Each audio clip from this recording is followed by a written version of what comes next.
الحمد لله نحمده ونستعينه ونستغفره ونؤمن به ونتوكل عليه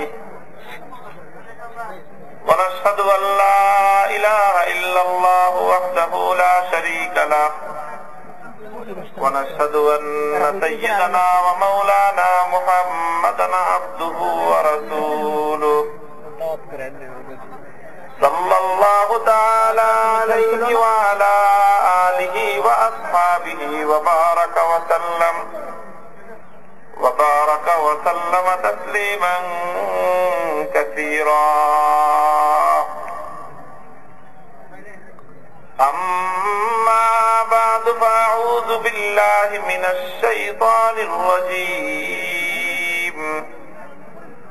بسم الله الرحمن الرحيم. أفلا يتدبرون القرآن ولو كان من عند غير الله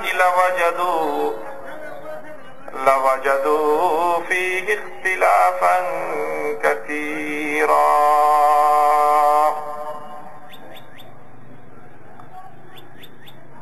بارك الله لنا ولكم في القرآن العظيم ونفعنا وإياكم بالآيات والذكر الحكيم.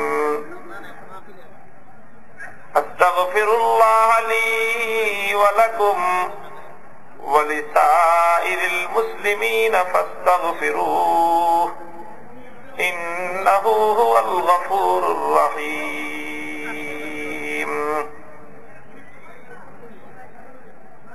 محترم হযরত সদর জলসা,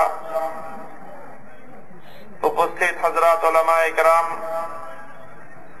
সম্মানিত মুরব্বী সাহেবান, সমবেত ইসলাম প্রিয় মুসলমান ভাই ও বন্ধুগণ, পর্দার অন্তরালে অবস্থানরত আমার সম্মানিত মা ও বোনেরা, আল্লাহ পাক রব্বুল আলামিনের অশেষ শুকরিয়া যে আজকে আমরা মানিকগঞ্জ জেলার মুসলমানদের ধর্মীয় রাহবার যারা আধ্যাত্মিক রাহবার, যারা আইম্মায়ে মাসাজিদ, সেই মানিকগঞ্জ জেলা ইমাম পরিষদের সিংগাইর থানা কর্তৃক আয়োজিত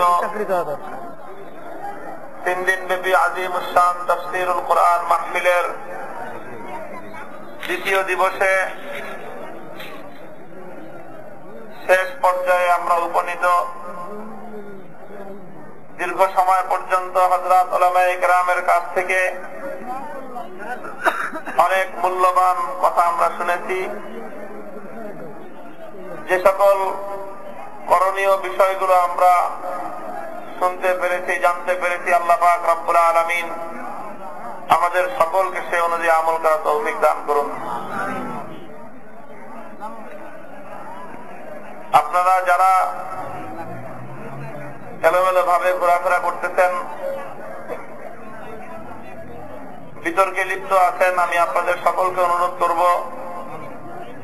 আপনারা সকলেই শান্তভাবে মাহফিলের শামিয়ানার নিচে বসে পড়ুন। যেহেতু একটা বিষয় এখানে আলোচিত হয়েছে, বিষয়টা নিয়ে কিছুটা কনফিউশন, কিছুটা দ্বিধাদ্বন্দ্ব আপনাদের মধ্যে লক্ষ্য করা যাচ্ছে।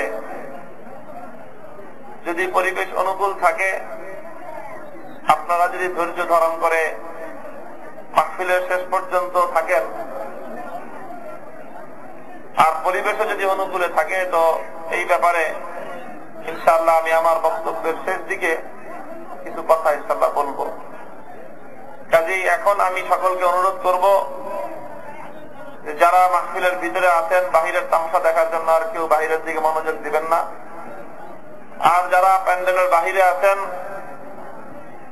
আপনারা উচ্চ স্বরে হই হট্টগোল করার বন্ধ করে দিয়ে মাহফিলের সম্মানার্থে তাফসীরুল কোরআনের সম্মানার্থে আপনারা সকলেই আওয়াজ বন্ধ করে নিশ্চুপ ভাবে এখানে এসে বসে পড়ুন। আল্লাহ পাক রব্বুল আলামিন আমাদের সকলকে হক কথা শুনবার এবং মানবার তৌফিক দান করুন। দোস্ত, পবিত্র কোরআনে কারীম থেকে যে আয়াত আমি আপনাদের সম্মুখে তেলাওয়াত করেছি, এই আয়াতের মধ্যে আল্লাহ পাক রব্বুল আলামিন আল্লাহর দ্বীন তথা পবিত্র কোরআনে কারীমের সত্যতা এবং কোরআনে কারীমের হাক্কানিয়ত, কোরআন যে সত্য,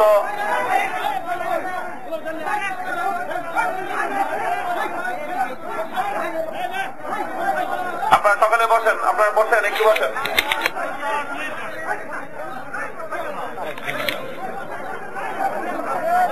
আপনারা সকলে বসেন ভাই, বসেন, এই বিষয়ে আমি কথা বলবো, বসেন আপনারা।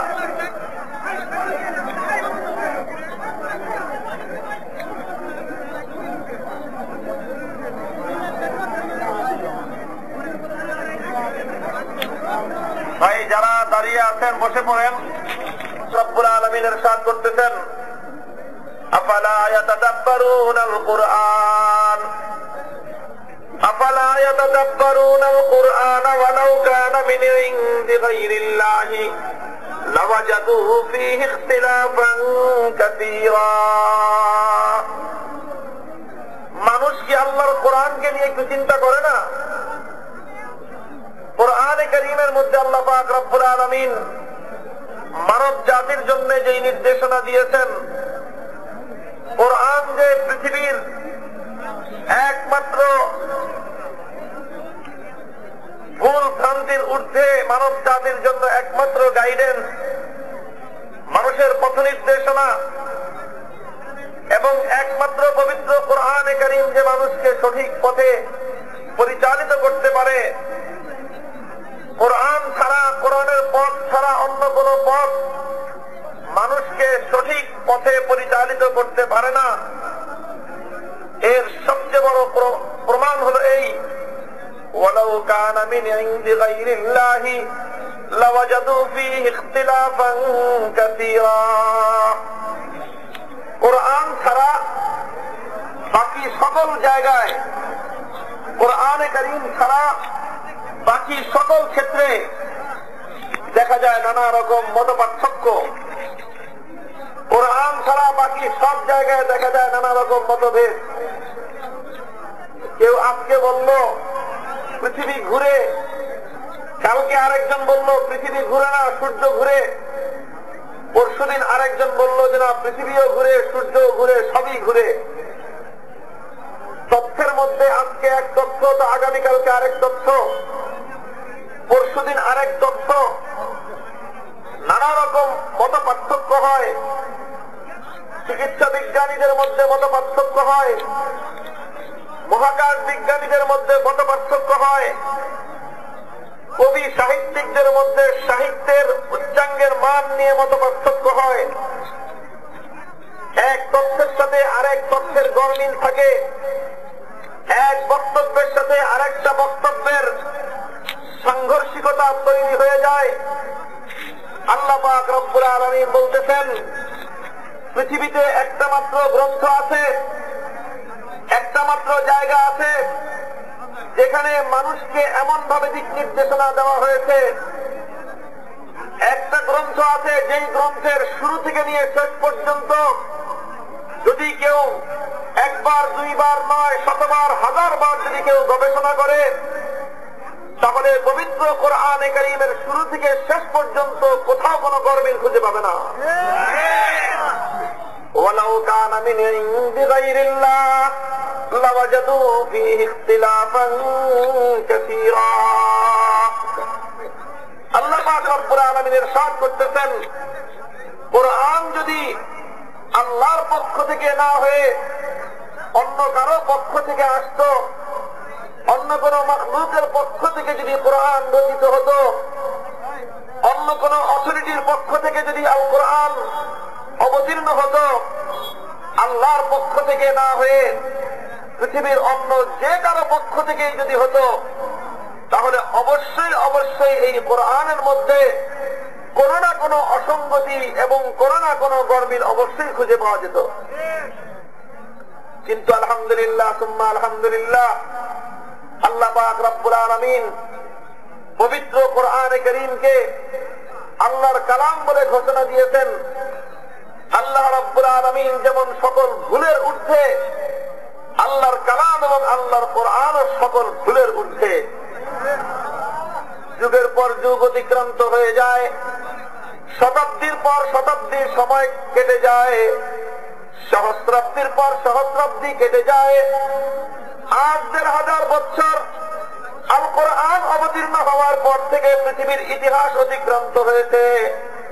খোদার কসম খেয়ে বলি, বিগত ১,৫০০ বছরের মধ্যে আল কোরআনুল কারীমের এই চ্যালেঞ্জকে কেউ মোকাবেলা করতে পারে নাই এবং কিয়ামত পর্যন্ত কোরআনে কারীমের এই ওপেন চ্যালেঞ্জ জাতি ধর্ম নির্বিশেষে বিশ্ববাসীর সামনে উন্মুক্ত আছে। কিয়ামত পর্যন্ত কোন বাপের বেটার বুকের মধ্যে এই হিম্মত হবে না যে আল্লাহর কোরআনে কারীমের মধ্যে কোন অসঙ্গতি দেখাতে পারবে। ওয়ালাউ কানা মিন ইনদি গায়রিল্লাহ লাওয়াজাদু ফীহি ইখতিলাফান কাসীরা। কোরআন যদি গায়রুল্লাহর পক্ষ থেকে হতো তাহলে অবশ্যই কোরআনে কারীমের এই অলৌকিকতা কোরআনের মধ্যে থাকতো না। দোস্ত, আমি আজকে আমার আলোচনার মধ্যে আপনাদের সামনে একটা গুরুত্বপূর্ণ বিষয় তুলে ধরতে চাই। রাত যথেষ্ট হয়েছে, আলোচনার বিষয়টা একটু তাত্ত্বিক একটা বিষয়, একটু ডিপ একটা বিষয়, গভীর একটা বিষয়। এই বিষয়টা যদি বুঝতে হয়, কোরআনে কারীমের এই অলৌকিকতা এবং কোরআনে কারীমের অনুসরণ করার যে নিশ্চয়তা, এটাকে যে বুঝতে হয় একটু মনোযোগ সহকারে শুনতে হবে। আমি আশা করবো যে আপনারা সকলেই মনোযোগ সহকারে আলোচনা শেষ পর্যন্ত শোনার চেষ্টা করবেন ইনশাআল্লাহ। আল্লাহ পাক রব্বুল আলামিন আমাকে এমন কিছু কথা বলার তৌফিক দান করেন যেই কথাগুলো আমার জন্য এবং আজকের মাহফিলের সকল উপস্থিতির জন্য দুনিয়া এবং আখিরাতে কল্যাণের কারণ হয়ে দাঁড়ায়। আমিন। দোস্ত, পবিত্র কোরআনে কারীমকে আল্লাহ পাক রব্বুল আলামিন যে শ্রেষ্ঠত্ব দিয়ে দুনিয়াতে নাযিল করেছেন, সেটা তো আমি বললাম যে কোরআনে কারীম এমন এক গ্রন্থ, মানুষের জন্য এমন এক নির্দেশনা, যে কোরআন কখনোই কোন বিষয়ে মানুষকে কোন ভুল পথের দিকে নির্দেশনা দেয় নাই। কোন ভুল তথ্য কোরআনে কারীমের মধ্যে বর্ণিত হয় নাই। কোন ভুল ইনফরমেশন পবিত্র কোরআনে কারীম মানুষের কাছে সরবরাহ করে নাই। কোন ভুল নির্দেশনা মানুষের কাছে কোরআন দেয় নাই। যেই ইনফরমেশন কারেকশন করতে হয়, যেই তথ্য আমার সংশোধন করতে হয়, যেই বক্তব্য আমার প্রত্যাহার করতে হয়, আলহামদুলিল্লাহ সুম্মা আলহামদুলিল্লাহ, পবিত্র কোরআনে কারীমের মধ্যে এমন কোন তথ্য, এমন কোন বক্তব্য আল্লাহর পক্ষ থেকে উদ্ধৃত হয় নাই। এই জন্য কোরআনে কারীমের এই যে শ্রেষ্ঠত্ব, এই শ্রেষ্ঠত্বটা যদি মানুষ স্মরণ রাখে, তাহলে মানব জীবনের প্রত্যেকটা ক্ষেত্রেই মানুষ সফলতা অর্জন করতে পারবে এবং সঠিক পথের নির্দেশনা পাবে। শুধুমাত্র আখিরাতের এবং পরকালের জীবন নয়, শুধু জান্নাতের পথই নয়, একটা ব্যাপার তো আছেই যে আলহামদুলিল্লাহ, যদি কোনো মানুষ পরকালীন মুক্তি চায়, কোন ব্যক্তি যদি আখিরাতে নাজাত চায়, জাহান্নাম থেকে যদি কেউ মুক্তি পেয়ে খোদার জান্নাত লাভ করতে চায়, এক কথায় পরকালীন মুক্তি যদি কেউ চায়, তাহলে তার জন্য তো একমাত্র পথ হলো সিরাতে মুস্তাকিমের পথ, কোরআনের পথ। কথা ঠিক না বেঠিক? দোস্ত, এই বিষয়ে তো মত পার্থক্যের কোন সুযোগ নাই এবং এই বিষয়টা তো সব সময় আলোচিত হচ্ছে। উলামায়ে কেরাম মাহফিলগুলোতে বলতেছেন, উলামায়ে কেরাম আইম্মায়ে মাসাজিদ, মসজিদগুলোর মেম্বার থেকে বলতেছেন, তাবলীগ জামাতের ভাইয়েরা বয়ানগুলোর মধ্যে বলতেছে, হাক্কানি পীর মাশায়েখ তারা তাদের মুরিদদের কাছে বলতেছেন, জাতির কাছে তো এই কথা সবসময় আসতেছে, যদি আখিরাতে মুক্তি চাও, যদি পরকালে নাজাত চাও, যদি খোদার জাহান্নাম থেকে মুক্তি লাভ করে জান্নাত লাভ করতে চাও, জান্নাত পেতে চাও, তাহলে তার জন্য একমাত্র পথ হলো ইসলামের পথ, তার জন্য একমাত্র পথ হলো আল কোরআনের পথ। এটা যেমন আপন জায়গায় সঠিক, কোরআনের পথ ছেড়ে দিয়ে অন্য কোন পথ যদি কেউ গ্রহণ করে, ইসলামের পথ ছেড়ে দিয়ে যদি কেউ অন্য পথ গ্রহণ করে, তাহলে সেই পথ যেমনি ভাবে তাকে পরকালে মুক্তি দিতে পারে না, তাকে যেমনি ভাবে আখিরাতে নাজাতের ব্যবস্থা করতে পারে না। আমি তার সাথে আরেকটা বিষয় এখন সংযুক্ত করতে চাই। সেই বিষয়টা হলো এই, শুধুমাত্র পরকালে নয়, শুধুমাত্র আখিরাতের জিন্দেগিতে নয়, বরং যদি দুনিয়াতেও ইহকালীন জীবনেও এই বৈষয়িক জীবনেও যদি কেউ উন্নতি এবং সফলতা চায়, কেউ যদি উন্নতির পথে চলতে চায়, তাহলে ইহকালীন জীবনেও উন্নতি এবং সফলতা আল কোরআনের পথ ছাড়া সম্ভব নয়। শুধুমাত্র পরকালীন জীবন নয়, শুধুমাত্র ধর্মীয় ক্ষেত্রেই নয়, শুধুমাত্র পরকালীন বিষয় আর কবর এবং আখিরাত জান্নাত জাহান্নামের বিষয়েই নয়, যদি ইহকালীন জগতেও মানুষকে উন্নতি করতে হয়, ইহকালীন জগতেও যদি একজন মানুষ প্রগতির পথে চলতে চায়, তাহলে এই দুনিয়ার জীবনেও মানুষের জন্য উন্নতির পথ, প্রগতির পথ একমাত্র আল কোরআন মানুষের সামনে উন্মুক্ত করে দিয়েছে। ব্যাপারটা যদি আমরা একটু খোলাসা করে বুঝতে চাই, দোস্ত, বর্তমান সময়, এই সময়টাকে বলা হয় বিজ্ঞানের যুগ, উন্নতির যুগ, প্রগতির যুগ। বিজ্ঞান অনেক উন্নত হয়েছে, বিজ্ঞানের নিত্য নতুন আবিষ্কার মানুষের জীবনকে অনেক গতিশীল করে দিয়েছে, বিজ্ঞান মানুষের জীবনের গতিকে অনেক বেশি ফাস্ট করে দিয়েছে, অনেক গতিময় করে দিয়েছে। আজ থেকে 200 বছর আগে চলে যান, যখন তেমন কোনো আধুনিক প্রযুক্তি ছিল না, উন্নত কোনো যানবাহন ছিল না, মানুষকে ভ্রমণ করতে হতো, সফর করতে হতো প্রাকৃতিক ব্যবস্থার উপর নির্ভর করে, হয়তো উটের উপর আরোহণ করে, না হয় মানুষকে পায়ে হেঁটে, বেশি বেশি ঘোড়ায় আরোহণ করে, অথবা বৈঠা দিয়ে নৌকা বেয়ে, অথবা নৌকার মধ্যে পাল তুলে মানুষকে ভ্রমণ করতে হতো। এমন একটা সময় পৃথিবীতে ছিল, কথা ঠিক না বেঠিক? ওই সময়ে যদি আপনি 1 মাইল পথ অতিক্রম করবেন, পায়ে হেঁটে 1 মাইল পথ, 10 মাইল পথ যদি আপনি অতিক্রম করতে চান, তাহলে 10 মাইল পথ অতিক্রম করতে আপনাকে কমপক্ষে 1.5 ঘন্টা সময়ও ব্যয় করতে হতো। এরপরে আস্তে আস্তে বিজ্ঞান উন্নতি করলো, মানুষের সামনে নানা রকম যানবাহন আবিষ্কার করলো, মানুষের জন্য মোটর গাড়ি আবিষ্কার করলো, ট্রেন গাড়ি, রেল গাড়ি আবিষ্কার করলো। বিজ্ঞানের এই উন্নতি মানুষের জীবনের মধ্যে একটা গতির সৃষ্টি করলো। মানুষ এখন আর 10 মাইল পথ চলার জন্য মানুষকে 1.5 ঘন্টা 2 ঘন্টা সময় ব্যয় করতে হয় না। দ্রুতগামী একটা ট্রেনের উপর আপনি চেপে বসেন, ওই রেলগাড়ি অথবা একটা হোন্ডা অথবা একটা প্রাইভেট কার, একটা মাইক্রোবাস যদি ঘন্টায় 100 মাইল বেগেও চলে, তাহলে 10 মাইল পথ অতিক্রম করতে শুধুমাত্র 6 মিনিটের ব্যবধানের প্রয়োজন। কথা ঠিক না বেঠিক?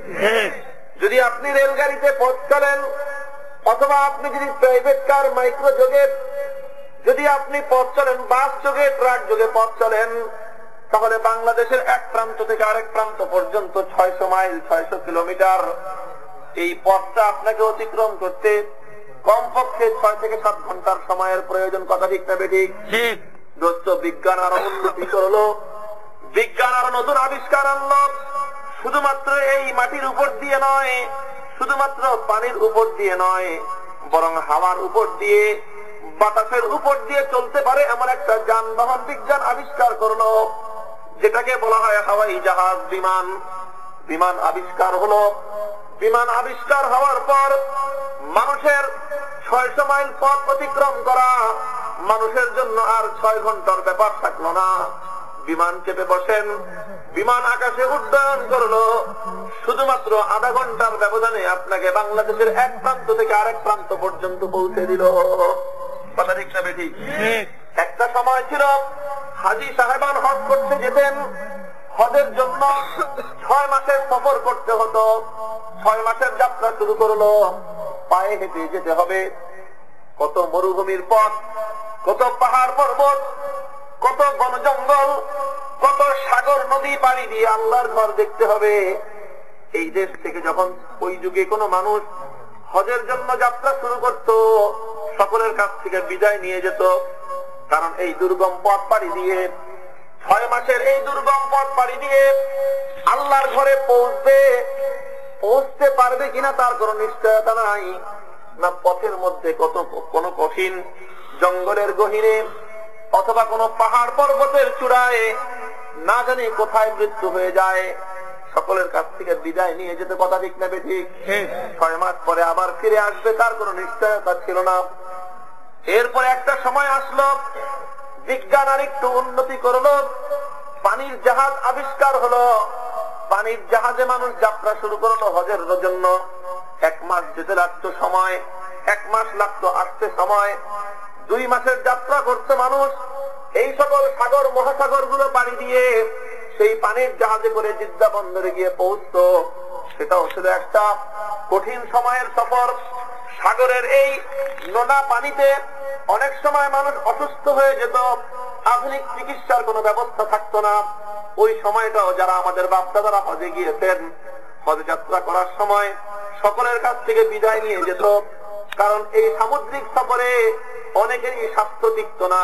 ওই সমুদ্রের মধ্যে অনেক হাজী সাহেবদের শরীর সমাধি ঘটে যেতে। কথা ঠিক না বেঠিক? বিজ্ঞান আরো উন্নতি করলো, বিজ্ঞান মানুষের জন্য নতুন আবিষ্কার আনলো, হাওয়াই জাহাজ আনলো। এখন এমন অনেক মানুষ পাওয়া যায়, বৃহস্পতিবার দিন ফজরের নামাজ মহল্লায় পড়েছে, জোহরের নামাজ আপনার মহল্লায় ইমাম সাহেবের সাথে আপনার সাথে জোহরের নামাজ আদায় করলো বৃহস্পতিবার দিন। বৃহস্পতিবার দিন জোহরের নামাজ আদায় করে রাত্রে বেলায় সন্ধ্যার সময় বিমানে উঠলো, পরের দিন ফজরের নামাজ বাইতুল্লাহ শরীফে আদায় করলো, জুমার নামাজ আদায় করে আবার পরের দিন শনিবার দিন ফজরের সময় মহল্লায় এসে হাজির। কথা ঠিক না বেঠিক? এখন আর বাইতুল্লাহ সফর করা, এখান থেকে 6000 মাইল দূরত্বের পথ, খোদার দেশ আল্লাহ নবীর দেশ পবিত্র মক্কা মদিনায় সফর করা এখন আর 6 মাসের ব্যাপার না, এখন আর 2 মাসের ব্যাপার নয়, শুধুমাত্র 6 ঘন্টার সফরের ব্যবধান।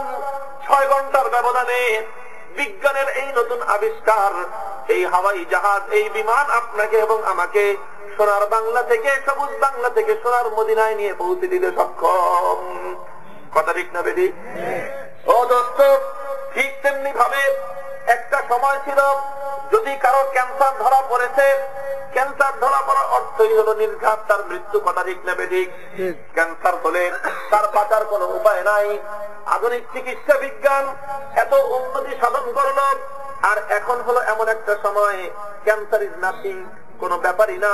হুমায়ুন আহমেদের ক্যান্সার হলো, টাকা আছে, আমেরিকায় গিয়ে চিকিৎসা করলো, সুস্থতার পথে। শুধুমাত্র হুমায়ুন আহমেদ নয়, যাদের কোটি কোটি টাকা নাই, কয়েক লক্ষ টাকা চিকিৎসার ব্যবধানে, চিকিৎসার মাধ্যমে স্বয়ং এই বাংলাদেশে বসে অথবা পার্শ্ববর্তী ইন্ডিয়ায় গিয়ে ক্যান্সারের জটিল রোগের চিকিৎসা করে সুস্থতা লাভ করা সম্ভব। কথা ঠিক না বেঠিক? ঘরে ঘরে অনেক মানুষ আছে, আমাদের পরিবারে আছে, আমার 4 বোন, 7 ভাইয়ের 1 বোন ক্যান্সার ধরা পড়ল। আমরা কান্নাকাটি শুরু করলাম, তেমন কোনো ব্যাপারই হলো না। ইন্ডিয়ায় গেলেন, চিকিৎসা করলেন, সুস্থ হয়ে ফিরে আসলেন, ক্যান্সারকে তিনি বিজয় করলেন। ঘরে ঘরে এখন ক্যান্সারের রোগী হয়, আবার চিকিৎসা বিজ্ঞানের মাধ্যমে ওই ক্যান্সারের রোগ ভালো হয়। কথা ঠিক না বেঠিক? তার অর্থটা কি বুঝাইতে চাই? বিজ্ঞান অনেক উন্নতি করেছে, বিজ্ঞানের এই উন্নতির মাধ্যমে মানুষের জীবন অনেক উন্নত হয়েছে, মানুষের জীবনের গতি বেড়েছে, মানুষ অনেক উন্নতি লাভ করেছে, আধুনিক জীবন যাপন করতেছে, গতিময় জীবন যাপন করতেছে। তবে যেই কথাটা আমি বলতে চাই, ও দোস্ত, আজকে তোমার এবং আমার জীবনের এই উন্নতির পিছনে বিজ্ঞানের যতটা অবদান, বিজ্ঞানের যতটা অবদান, বিজ্ঞানের উন্নতির পিছনে আল কোরআনের অবদান তার চেয়ে আরো বেশি। বিজ্ঞান তোমাকে এবং আমাকে উন্নত জীবন দান করতেছে, মানব জীবনের মধ্যে গতির সঞ্চার করতেছে বিজ্ঞান। কিন্তু যদি সঠিক জায়গায় সন্ধান লাগানো হয়, সঠিক জায়গায় যদি অনুসন্ধান করা হয়, তাহলে দেখা যাবে বিজ্ঞান মানুষের জীবনকে উন্নত করে, আর বিজ্ঞানের উন্নতির পিছনে আল কোরআন নিরলসভাবে অবদান রেখে যায়। সুতরাং এই মহাবিশ্বের মধ্যে, এই বিশ্ব চরাচরের মধ্যে জাগতিক উন্নতি বলেন, পরকালীন উন্নতি বলেন, চিকিৎসা বিজ্ঞানের উন্নতি বলেন, মহাকাশ বিজ্ঞানের উন্নতি বলেন, ভ্রূণ বিজ্ঞানের উন্নতি বলেন, এই সমস্ত বিজ্ঞানের উন্নতির ক্ষেত্রে আল কোরআনুল কারীম এমন অবদান রেখেছে পৃথিবীর অন্য কোন জাতির পক্ষে, অন্য কোন গ্রন্থের পক্ষে যেই অবদান রাখা সম্ভব হয় নাই। আলহামদুলিল্লাহ সুম্মা আলহামদুলিল্লাহ। এই জন্য আমি বলতে চাই, আল কোরআনুল কারীমকে ভালো করে ধরো, কোরআনকে যথাযথভাবে বোঝার চেষ্টা করো। কোরআনকে যদি কেউ যথাযথভাবে উপলব্ধি করতে সক্ষম হয়, কোন জাতি যদি পবিত্র কোরআনে কারীমকে সত্যিকার অর্থে ধারণ করে, তাহলে ওই জাতি শুধু পরকালীন জীবনেই নয়, শুধু আখিরাতের জিন্দেগিতেই নয়, ইহকালীন জিন্দেগিতে ওই জাতি সবচেয়ে বেশি উন্নত জাতিতে পরিণত হওয়া সম্ভব। কাজেই ইহকালীন উন্নতি চাই, কোরআনের পথে আসো। আল কোরআন তোমাকে উন্নতির চরম শিখরে উপনীত করবে। ইজ্জতের জিন্দেগি চাও, কোরআনের পথে আসো। কোরআন তোমাকে সম্মানের চূড়ান্ত চূড়ায় উপনীত করবে। সফলতার জীবন চাও, কোরআনের পথে আসো। গোটা বিশ্ব মানবতাকে সফলতার চূড়ান্ত শিখায় উপনীত করবে আল কোরআন। কোরআনে কারীমের একটা দৃষ্টান্ত আমি আপনাদেরকে এভাবে বোঝাতে চাই। দোস্ত, যুগে যুগে বিজ্ঞানের ইতিহাস যদি পর্যালোচনা করা হয়, যুগে যুগে মানব ইতিহাসের উন্নতির ধারাগুলি যদি আমরা পর্যালোচনা করি, মানুষের জীবনের উন্নতির ধাপগুলি যদি আমরা পর্যালোচনা করি, তাহলে প্রত্যেকটি ধাপে ধাপে আমি দেখিয়ে দিতে পারবো ইনশাআল্লাহ।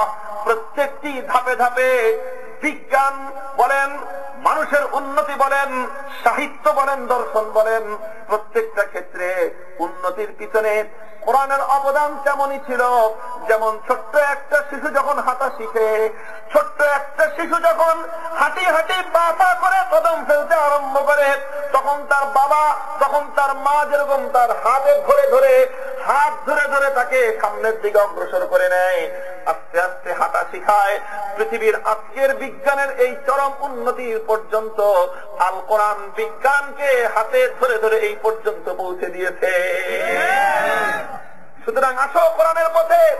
কোরআনের পথে আর একটা দৃষ্টান্ত দিলে ভালো করে বুঝবেন দোস্ত। এই জন্য বিজ্ঞানের উন্নতি ততদিন পর্যন্ত সঠিক ধারায় থাকে যতদিন বিজ্ঞান কোরআনকে অনুসরণ করে। বিজ্ঞান ততক্ষণ পর্যন্ত মানুষের কল্যাণ সাধন করে, যতক্ষণ পর্যন্ত বিজ্ঞান কোরআনকে অনুসরণ করে, ততক্ষণ পর্যন্ত দর্শন মানুষের উন্নয়ন সাধন করে, যতক্ষণ পর্যন্ত ফিলোসফি এবং দর্শন কোরআনকে অনুসরণ করে, সাহিত্য, গল্প, উপন্যাস ততক্ষণ পর্যন্ত মানুষের কল্যাণ সাধন করে, যতক্ষণ পর্যন্ত সাহিত্য বলেন, দর্শন বলেন, উপন্যাস বলেন, গল্প বলেন, যতক্ষণ পর্যন্ত আল কোরআনকে তারা অনুসরণ করে, ততক্ষণ সেই গল্প মানুষকে উন্নয়ন করে, সেই সাহিত্য মানুষকে সঠিক পথ দেখায়, যতক্ষণ পর্যন্ত সাহিত্য, গল্প সব কিছু কোরআনকে অনুসরণ করে। আর যখনই বিজ্ঞান বলেন, যখনই সাহিত্য বলেন, যখনই দর্শন বলেন, যখনই অর্থনীতি বলেন, যখনই রাজনীতি বলেন, যখনই সমাজনীতি বলেন, কোরআনের পথ থেকে ভিন্ন পথে হেঁটেছে, ওই বিজ্ঞান মানুষকে কল্যাণ দিতে পারে নাই, ওই সাহিত্য মানুষকে কল্যাণ দিতে পারে নাই, ওই অর্থনীতি, ওই সমাজনীতি, ওই রাজনীতি মানবতার কল্যাণ করতে পারে নাই, বরং মানুষের জন্য বিপর্যয় সৃষ্টি করেছে। এটা আরেকটা দৃষ্টান্তে ভালো করে বুঝতে পারেন। আপনারা এখানে মাশাআল্লাহ অনেকেই শিক্ষার সাথে সম্পৃক্ত, নিজেরা শিক্ষিত না হয় ছেলে সন্তানরা শিক্ষা গ্রহণ করে, কথা ঠিক না ঠিক? স্কুলে পড়াশোনা করে, মাদ্রাসায় পড়াশোনা করে। দোস্ত, স্কুলে পড়ুক অথবা মাদ্রাসায় পড়াশোনা করুক, স্কুল এবং কলেজ বলেন, মাদ্রাসা বলেন, এই সকল শিক্ষা ব্যবস্থার পাঠ্যপুস্তক যেগুলো আছে, যে সকল বইগুলো পড়ানো হয়, বিশেষ করে অঙ্ক, গণিত যে সাবজেক্টটা আছে, গণিত পড়াই না, অঙ্ক পড়াই না, আমরা মাদ্রাসায়ও পড়াই, স্কুলেও পড়াই, কথা ঠিক আছে? এই গণিত শাস্ত্রের যে কোনো একটা বই, ক্লাস 2 হোক, 3 হোক, 4 হোক, 5 হোক, 6, 7, 8, 9, 10, যে কোনো ক্লাসের একটা গণিত বই আপনারা আজকে বাসায় গিয়ে দেখবেন। গণিত বই শেষে, বইয়ের শেষ প্রান্তে একটা চ্যাপ্টার থাকে, একটা অধ্যায় থাকে, ওই অধ্যায়টার নাম থাকে হলো উত্তরমালা। ওই চ্যাপ্টারটার শিরোনাম থাকে কি? উত্তরমালা। উত্তরমালার অর্থ কি? উত্তরমালার অর্থ হলো এই বইটার পুরা পাঠ্য অধ্যায়ের মধ্যে, অর্থাৎ একজন স্টুডেন্টকে যতটুকু পড়ানো হবে, একটা ছাত্রকে যতটুকু পড়ানো হবে, এই পড়ানোর মধ্যে যতগুলো অঙ্ক আছে, যতগুলো অঙ্কের অনুশীলন দেওয়া আছে, সমস্ত অঙ্ক এবং সমস্ত অনুশীলন গুলোর উত্তর তার উত্তরমালায় দেওয়া আছে, কথা ঠিক না বেঠিক? উদ্দেশ্যটা কি? উদ্দেশ্যটা হলো এই, টিচার তো আর সব কিছু আপনাকে বাড়িতে বসে বসে শিখাই দিবে না। টিচার এবং শিক্ষক, তিনি তো ক্লাসরুমে শুধু ক্লাস করবেন, তিনি মাদ্রাসায় অথবা স্কুলে পড়াইয়া ছেড়ে দিবেন, ছাত্রকে বিদায় করে দিবেন। হয়তো একটা চ্যাপ্টারের মধ্যে 10টা অঙ্ক আছে, তিনি হয়তো একটা অঙ্ক করাবেন অথবা 2টা অঙ্ক করাবেন। 2টা অঙ্ক করায় ছাত্রের দায়িত্ব দিবেন, বাকি 8টা অঙ্ক তুমি করে নিবা, কথা ঠিক না বেঠিক? যেই ছাত্র শিক্ষকের এই আদেশ মেনে, উপদেশ মেনে বাকি 8টা অঙ্ক সে যথাযথভাবে করবে, ওই ছাত্রটা অঙ্কের যথাযথ জ্ঞান অর্জন করতে পারবে, কথা ঠিক না বেঠিক? ছাত্রটা বাড়িতে আসলো, বাড়িতে এসে গণিতের বই দেখে, অঙ্কের বই দেখে সে অঙ্ক করতেছে। এখন অঙ্ক কষার পর তার অঙ্কটা কি সঠিক হলো না বেঠিক হলো, তার অঙ্কের ফলাফল যা বের হলো, ওই অঙ্কের ফলাফল সঠিক না বেঠিক, ভুল না শুদ্ধ, এটা সে কিভাবে বুঝবে? এটা তার গাইডেন্সের জন্য, তার সহযোগিতার জন্য উত্তরমালার মধ্যে ফলাফল দেওয়া আছে, কথা ঠিক না বেঠিক? ছাত্র আগে অঙ্ক করবে, অঙ্ক কষার পর সে উত্তরমালার সাথে মিলিয়ে দেখবে, যদি তার উত্তরমালা, যদি তার করা অঙ্কের উত্তরমালায় প্রদত্ত উত্তরের সাথে যদি মিলে যায়, তার অর্থ হলো তোমার অঙ্ক করা ঠিক হয়েছে। তুমি এবার পরেরটা চর্চা করো, নেক্সট পরেরটা করছো, পরেরটা মিলাই দেখো উত্তরমালার উত্তরের সাথে মিললো কিনা, যদি মিলে যায় তারপরেরটা করো, অর্থাৎ তুমি ঠিক মতো আগাচ্ছ। আর যদি তোমার অঙ্কের উত্তর ওই উত্তরমালায় দেওয়া উত্তরের সাথে না মিলে, তাহলে কি করবে? ট্রাই এগেইন, আবার চেষ্টা করো, কথা ঠিক না বেঠিক? দ্বিতীয়বার করার পরে দেখলে যে মিলল না, ট্রাই এগেইন, আবার চেষ্টা করো। একবার না পারিলে দেখো শতবার, যতক্ষণ পর্যন্ত তোমার করা অঙ্কের উত্তর ওই পাঠ্য পুস্তকের উত্তরমালায় দেওয়া উত্তরের সাথে না মিলবে, ততক্ষণ পর্যন্ত তোমাকে বুঝতে হবে তোমার উত্তর সঠিক হয় নাই। তোমাকে আবার চর্চা করতে হবে, তোমাকে আবার অনুশীলন করতে হবে, এবং ওই উত্তর পর্যন্ত তোমাকে পৌঁছতে হবে। এইভাবে যদি কেউ একটা অঙ্কের বই পড়ে পড়ে উত্তরমালার সাথে উত্তর মিলিয়ে যদি একটা বই শেষ করে, তাহলে তার জ্ঞানের মাত্রা বৃদ্ধি পাবে, অঙ্কের দক্ষতা বৃদ্ধি পাবে, পরবর্তী নেক্সট ক্লাসে সে প্রমোশন পাবে, কথা ঠিক না বেঠিক? দোস্ত, এটা হলো একটা ধারা, এটা হলো একজন বুদ্ধিমান আদর্শ ছাত্রের কাজ হলো এটা। আরেকটা ছাত্র, মনে করেন পাজি ছাত্র, দুষ্ট ছাত্র, পড়ালেখায় অমনোযোগী, ওই ছাত্রের কাজটা হলো এরকম, সে একটা অঙ্ক করলো, অঙ্ক করে দেখলো যে আমার অঙ্কের যেই ফল উত্তরমালায় দেওয়া ফলের সাথে মিলে না। সে এই জন্য করলোটা কি, সঙ্গে সঙ্গে উত্তরমালায় যে উত্তর দেওয়া ছিল ওটাকে কেটে ফেললো, ওটাকে কেটে নিজের যেই উত্তর ছিল সেটাকে ওই বইয়ের মধ্যে বসায় দিল। পরেরটা করলো, পরেরটাও মিলে নাই, বই কাটো, বই কেটে নিজের উত্তর সেখানে বসায় দিল। এইভাবে গোটা বই সে শেষ করলো। আমি সুধী মহলের কাছে জানতে চাই, শিক্ষিত ভাই বন্ধুদের কাছে জানতে চাই, শিক্ষার্থী ছাত্রদের কাছে আমি জানতে চাই, এইভাবে যদি একটানা 10টা অঙ্কের বই যদি কেউ শেষ করে আর তার উত্তরমালার সাথে মিলল না, এই কারণে সে নিজের অঙ্ককে আবার পুনরাবৃত্তি করে নাই, নিজে দ্বিতীয়বার চেষ্টা করে নাই, বরং উত্তরমালাকে পরিবর্তন করে দিল। এই প্রক্রিয়ার মাধ্যমে অঙ্কের বই শেষ করলে তার অঙ্কের যোগ্যতা বাড়বে না তার শিক্ষা জীবন ধ্বংস হবে? কথা ঠিক না ঠিক? তার শিক্ষা জীবন ধ্বংস হবে।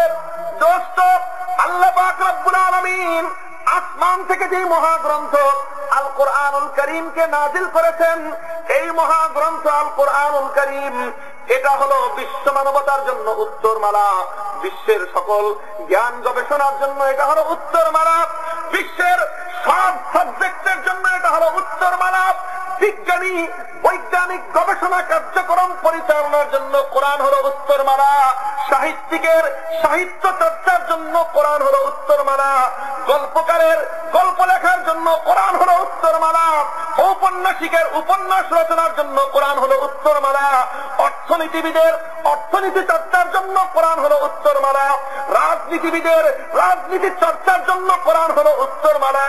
পৃথিবীতে যত দার্শনিক আছে সকল দার্শনিকের দর্শন শাস্ত্র চর্চার জন্য কোরআন হলো উত্তরমালা। ও দোস্ত, বৈজ্ঞানিক যদি তার বিজ্ঞানের গবেষণা করার সময় তার উত্তরকে যদি কোরআনের সাথে মিলিয়ে মিলিয়ে সে সামনের দিকে অগ্রসর হয়, তাহলে তার বিজ্ঞান মানব জাতিকে কল্যাণ দান করবে। রাজনীতিবিদ যদি তার রাজনীতি চর্চা করার সময় কোরআনের সাথে মিলিয়ে মিলিয়ে রাজনীতি করে, সেই রাজনীতি মানব জাতিকে কল্যাণ করবে। অর্থনীতিবিদ যদি তার অর্থনীতি চর্চার সময় কোরআনকে অনুসরণ করে করে সে তার অর্থনীতি চর্চা করে, সেই অর্থনীতি মানবতার কল্যাণ সাধন করবে। সাহিত্যিক, ঔপন্যাসিক, গল্পকার, ছড়াকার, দার্শনিক তারা যদি তাদের স্ব ক্ষেত্রে চর্চার সময় আল কোরআনুল কারীমকে উত্তরমালা হিসাবে ফলো করে, তাহলে কোরআন এবং ওই শাস্ত্রগুলো মানব জাতির কল্যাণ করবে, মানব জাতিকে উন্নতি দান করবে। আর আল্লাহ না করুন যদি বিপরীতটা ঘটে, আমার জ্ঞানের সাথে কোরআন মিলে নাই, এই জন্য আমি আমার জ্ঞানকে পরিবর্তন না করে কোরআনকে যদি আমি পরিবর্তন করতে চাই, আমার গবেষণার সাথে কোরআন মিলে নাই, আমি আমার গবেষণাকে পরিবর্তন না করে যদি কোরআনকে আমি পরিবর্তন করতে চাই, আমার দর্শনের সাথে কোরআনের দর্শন মিলে নাই, এই জন্য আমার দর্শনকে পরিবর্তন না করে আমি যদি কোরআনের দর্শনকে পরিবর্তন করতে চাই, আমার অর্থনীতির সাথে কোরআনের অর্থনীতি মিলে নাই, এই জন্য আমার অর্থনীতিকে পরিবর্তন না করে আমি যদি কোরআনের অর্থনীতি পরিবর্তন করতে চাই, আমার রাজনীতি আমার সমাজনীতি নিয়ে যখন কোরআনের সাথে কন্ট্রাডিকশন হলো, তখন যদি আমি আমার রাজনীতি আমার সমাজনীতিকে আমি সংশোধন না করে কোরআনেরটা যদি আমি বাতিল করতে চাই, ও দোস্ত খোদার কসম খেয়ে বলি, এই প্রক্রিয়া মানবতাকে উন্নতির দুয়ারে পৌঁছাবে না, এই প্রক্রিয়া মানুষকে কোনো উন্নতির পথ দেখাবে না, বরং এই প্রক্রিয়া গোটা বিশ্ব মানবতাকে ধ্বংসের মুখে ঠেলে দিবে।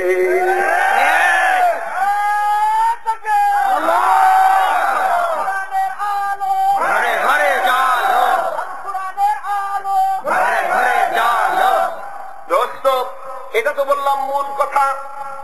বললাম মূল কথা, এরপরে এখন দ্বিতীয় কথা হলো এই যে পৃথিবীতে দুইটা ধারা চলমান। কয়টা ধারা? দুইটা ধারা পৃথিবীতে চলমান। একটা হলো সঠিক ধারা, আর সেই ধারাটা হলো এই যে কোরআনকে অনুসরণ করে করে একটা ধারা চলতেছে, এটা হলো সঠিক ধারা। আর আরেকটা ধারা পৃথিবীতে চলতেছে, সেটা হলো আল্লাহর কিতাবকে অনুসরণ করে নয়, বরং আল্লাহর কিতাবকে ভায়োলেট করে আরেকটা ধারা পৃথিবীতে চলমান। আমরা একটু পর্যালোচনা করে দেখতে চাই, ঐতিহাসিক একটা পর্যালোচনা আমি আপনাদের সামনে আনবো।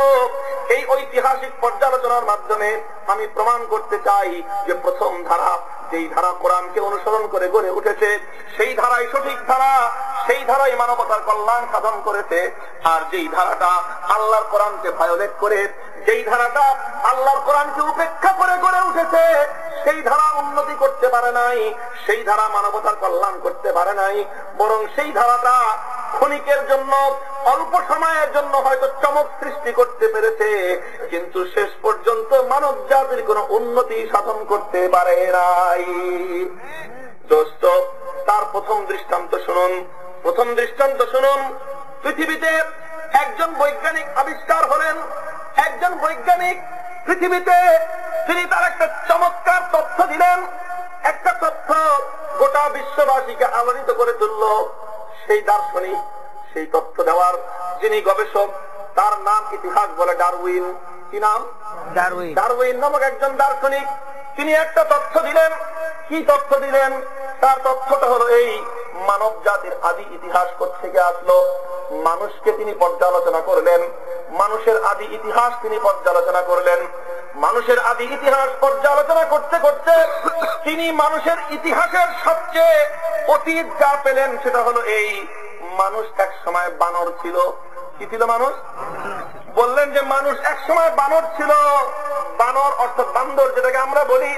এই বান্দর যখন পাহাড়ের মধ্যে, জঙ্গলের মধ্যে বান্দরামি করতে করতে, দুষ্টামি করতে করতে, বাদরামি করতে করতে যখন বাদর চূড়ান্ত সীমায় পৌঁছলো, বাদরামি করতে করতে ওই বাদরের লেজ পাহাড়ের ঘষায় ঘষায়, জঙ্গলের গাছের ঘষায় ঘষায়, এইভাবে আস্তে আস্তে এক সময় বাদর যখন চূড়ান্ত বাদরামিতে গিয়ে পৌঁছলো, তার লেজটা ঘষায় ঘষায় খসে পড়লো।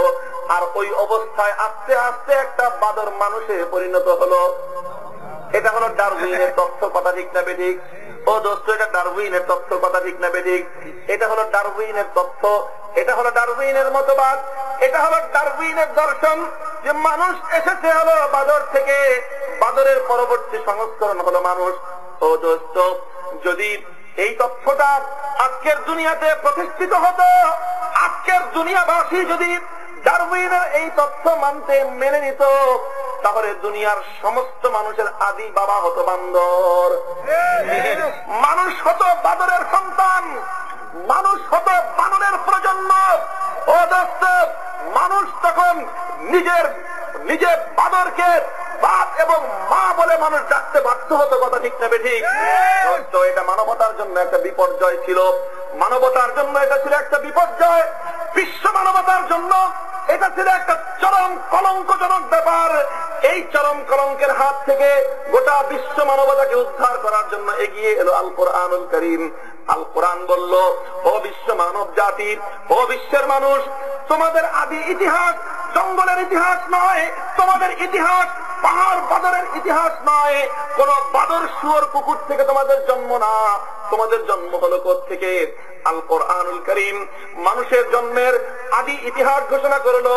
ওয়া ইয ক্বালা রাব্বুকা লিল মালাইকাতি ইন্নী জাইলুন ফিল আরদি খলিফা।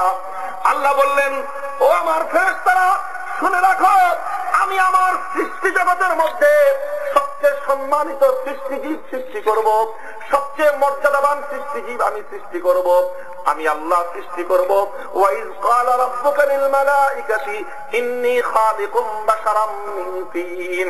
আমি আল্লাহ মানব জাতিকে সৃষ্টি করব মাটির দ্বারা।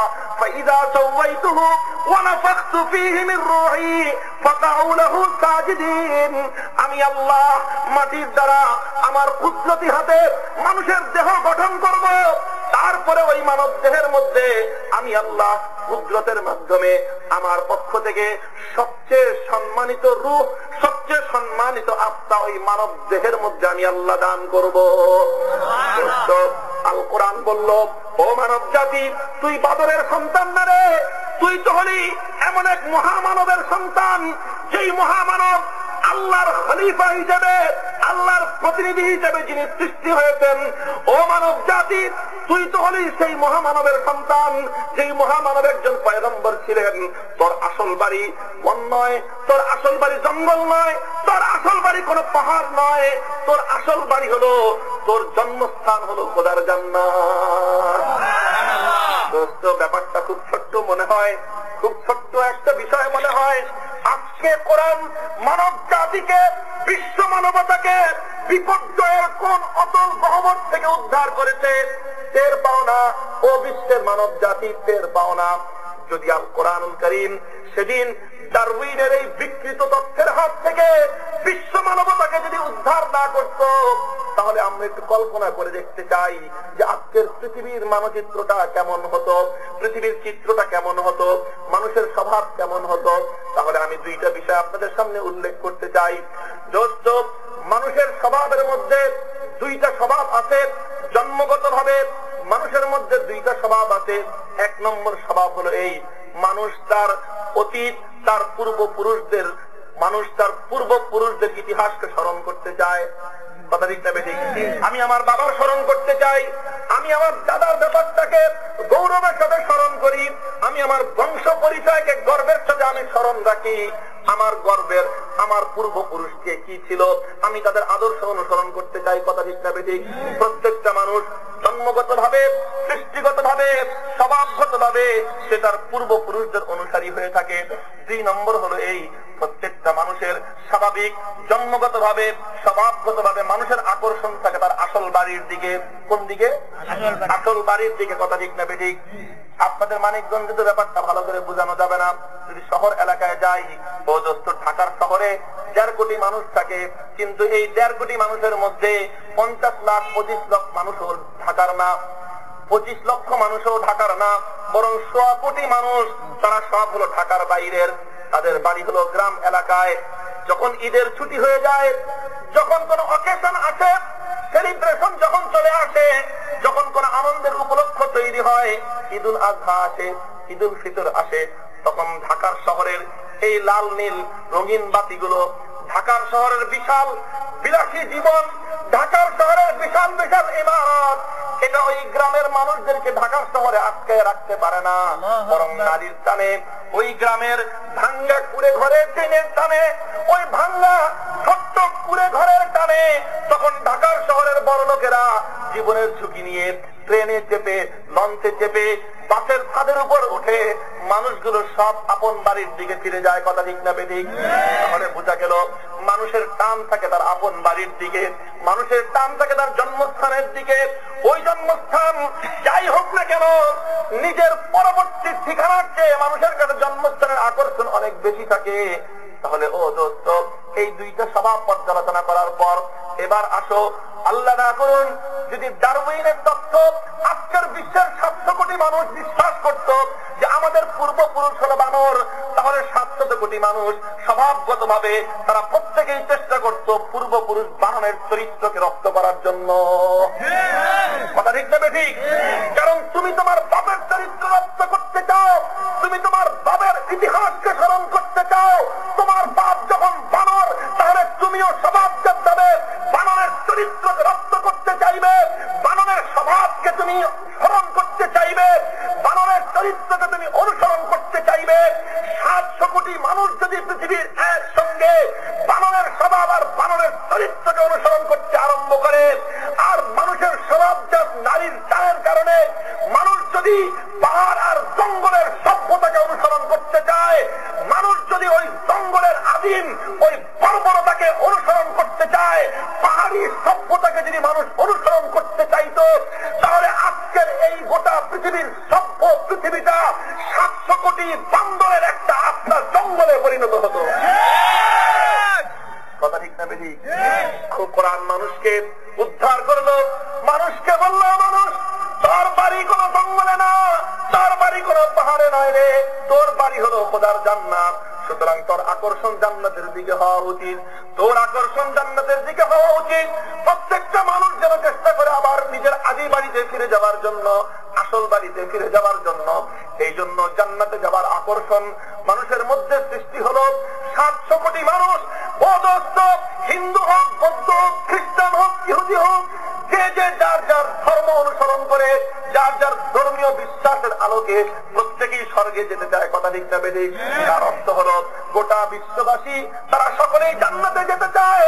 আর জান্নাতে যেতে চায় বলেই মানুষ অপরাধ করে না, জান্নাতে যেতে চায় বলেই মানুষ অন্যের উপর জুলুম করে না, জান্নাতে যেতে চায় বলেই মানুষ নৈতিকতাকে অনুসরণ করে। ও দোস্ত, এই জন্য মানুষের মধ্যে কিছুটা নৈতিকতা আছে, এই জন্য মানুষের মধ্যে কিছুটা পরকালমুখিতা আছে, এই জন্য মানুষের মধ্যে কিছুটা মানবতা আছে।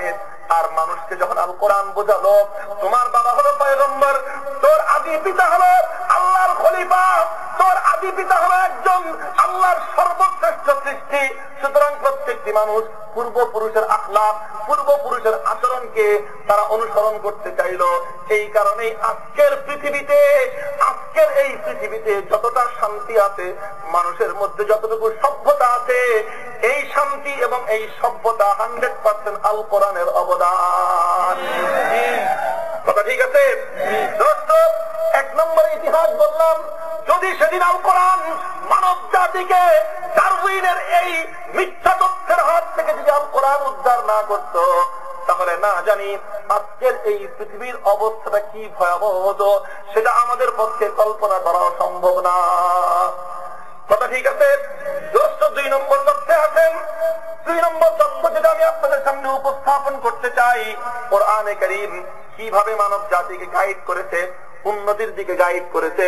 শুধুমাত্র মানুষের সভ্যতা, মানুষের ইতিহাস নয়, কোরআনে কারীম বিজ্ঞানের উন্নতির ক্ষেত্রে আল কোরআন মানুষকে গাইড করেছে, উন্নতির দিকে পরিচালিত করেছে। একটা বিজ্ঞান দোস্ত, মহাকাশ বিজ্ঞান। মহাকাশ বিজ্ঞান, মহাকাশ বিজ্ঞানের মধ্যে একটা তথ্য বৈজ্ঞানিকদের মধ্যে যুগে যুগে বিতর্কের উদ্ভব করে আসছে। সেই বিষয়টা হলো এই পৃথিবীর মধ্যে অনেকগুলো গ্রহ নক্ষত্র আছে, অনেকগুলো জগৎ আছে, অনেক নক্ষত্র, অনেক গ্রহ উপগ্রহ আছে। এই গ্রহ এবং উপগ্রহ নিয়ে একটা মহাকাশ বিজ্ঞান গড়ে উঠেছে। ওই মহাকাশ বিজ্ঞানের উপরই আজকের বিজ্ঞানের সমস্ত উন্নতির মূল ভিত্তি। মহাকাশ বিজ্ঞান সম্পর্কে অন্য ধর্মাবলম্বীরা আল্লাহর কোরআনকে এবং আল্লাহর কিতাবকে, আল্লাহর দেওয়া তথ্য এবং দর্শনকে মূল ভিত্তি বানায় নাই, বরং তারা বৈজ্ঞানিকদের বিশ্লেষণকেই মূল ভিত্তি বানালো। বৈজ্ঞানিকদের বিশ্লেষণকে মূল ভিত্তি বানিয়ে তার সাথে আল্লাহর কিতাবকে, আল্লাহর আসমানী আদর্শকে তারা মিলিয়ে দেখলো। যেখানে আল্লাহর দর্শন বৈজ্ঞানিকদের আবিষ্কারের সাথে মিলল, তারা সেখানে আল্লাহর কিতাবকে গ্রহণ করলো। আর যেখানে আল্লাহর কিতাবের দর্শন বৈজ্ঞানিকদের আবিষ্কারের সাথে মিলল না, তারা সেখানে বৈজ্ঞানিকদের আবিষ্কারকে যথাযথ জায়গায় রেখে তারা আল্লাহর কিতাবকে তারা পশ্চাতে ফেলে দিল। এটা হলো অন্য জাতির কার্যক্রম। আর মুসলিম জাতির ইতিহাস হলো তারা, তাদের বৈজ্ঞানিকরা গবেষণা করে তারা দেখেছে কোরআনের সাথে মিলল কিনা। যতক্ষণ পর্যন্ত কোরআনের সাথে মিলে নাই, ততক্ষণ পর্যন্ত তারা বিশ্বাস করেছে আমাদের গবেষণা সঠিক হয় নাই। এই জন্য এই বিজ্ঞানটা চরম উন্নতিতে পৌঁছলো, এই বিজ্ঞানটা সঠিক পথে পরিচালিত হলো। একটা ছোট্ট তথ্য আমি আপনাদের সামনে উপস্থাপন করতে চাই। মহাকাশ বিজ্ঞান সম্পর্কে একটা তথ্য আছে। এই তথ্যটা সর্বপ্রথম যিনি দিয়েছিলেন খ্রিস্টপূর্ব দ্বিতীয় খ্রিস্টাব্দের তৎকালীন বিশ্ব সভ্যতার প্রাণ কেন্দ্র ইজিপ্ট, মিশরের মধ্যে একজন বৈজ্ঞানিকের জন্ম হয়েছিল। যেই বৈজ্ঞানিককে বিজ্ঞানের ইতিহাস মিস্টার টলেমি নামে স্মরণ করে থাকে, যার নাম হলো টলেমি, মহাকাশ বিজ্ঞানী, মিশরের বিজ্ঞানী মিস্টার টলেমি। দ্বিতীয় শতাব্দীতে, অর্থাৎ আমাদের নবী মুহাম্মদুর রাসূলুল্লাহ সাল্লাল্লাহু আলাইহি ওয়াসাল্লামের জন্মের প্রায় 450 বছর আগে তিনি এই তথ্য দিলেন। কি তথ্য দিলেন?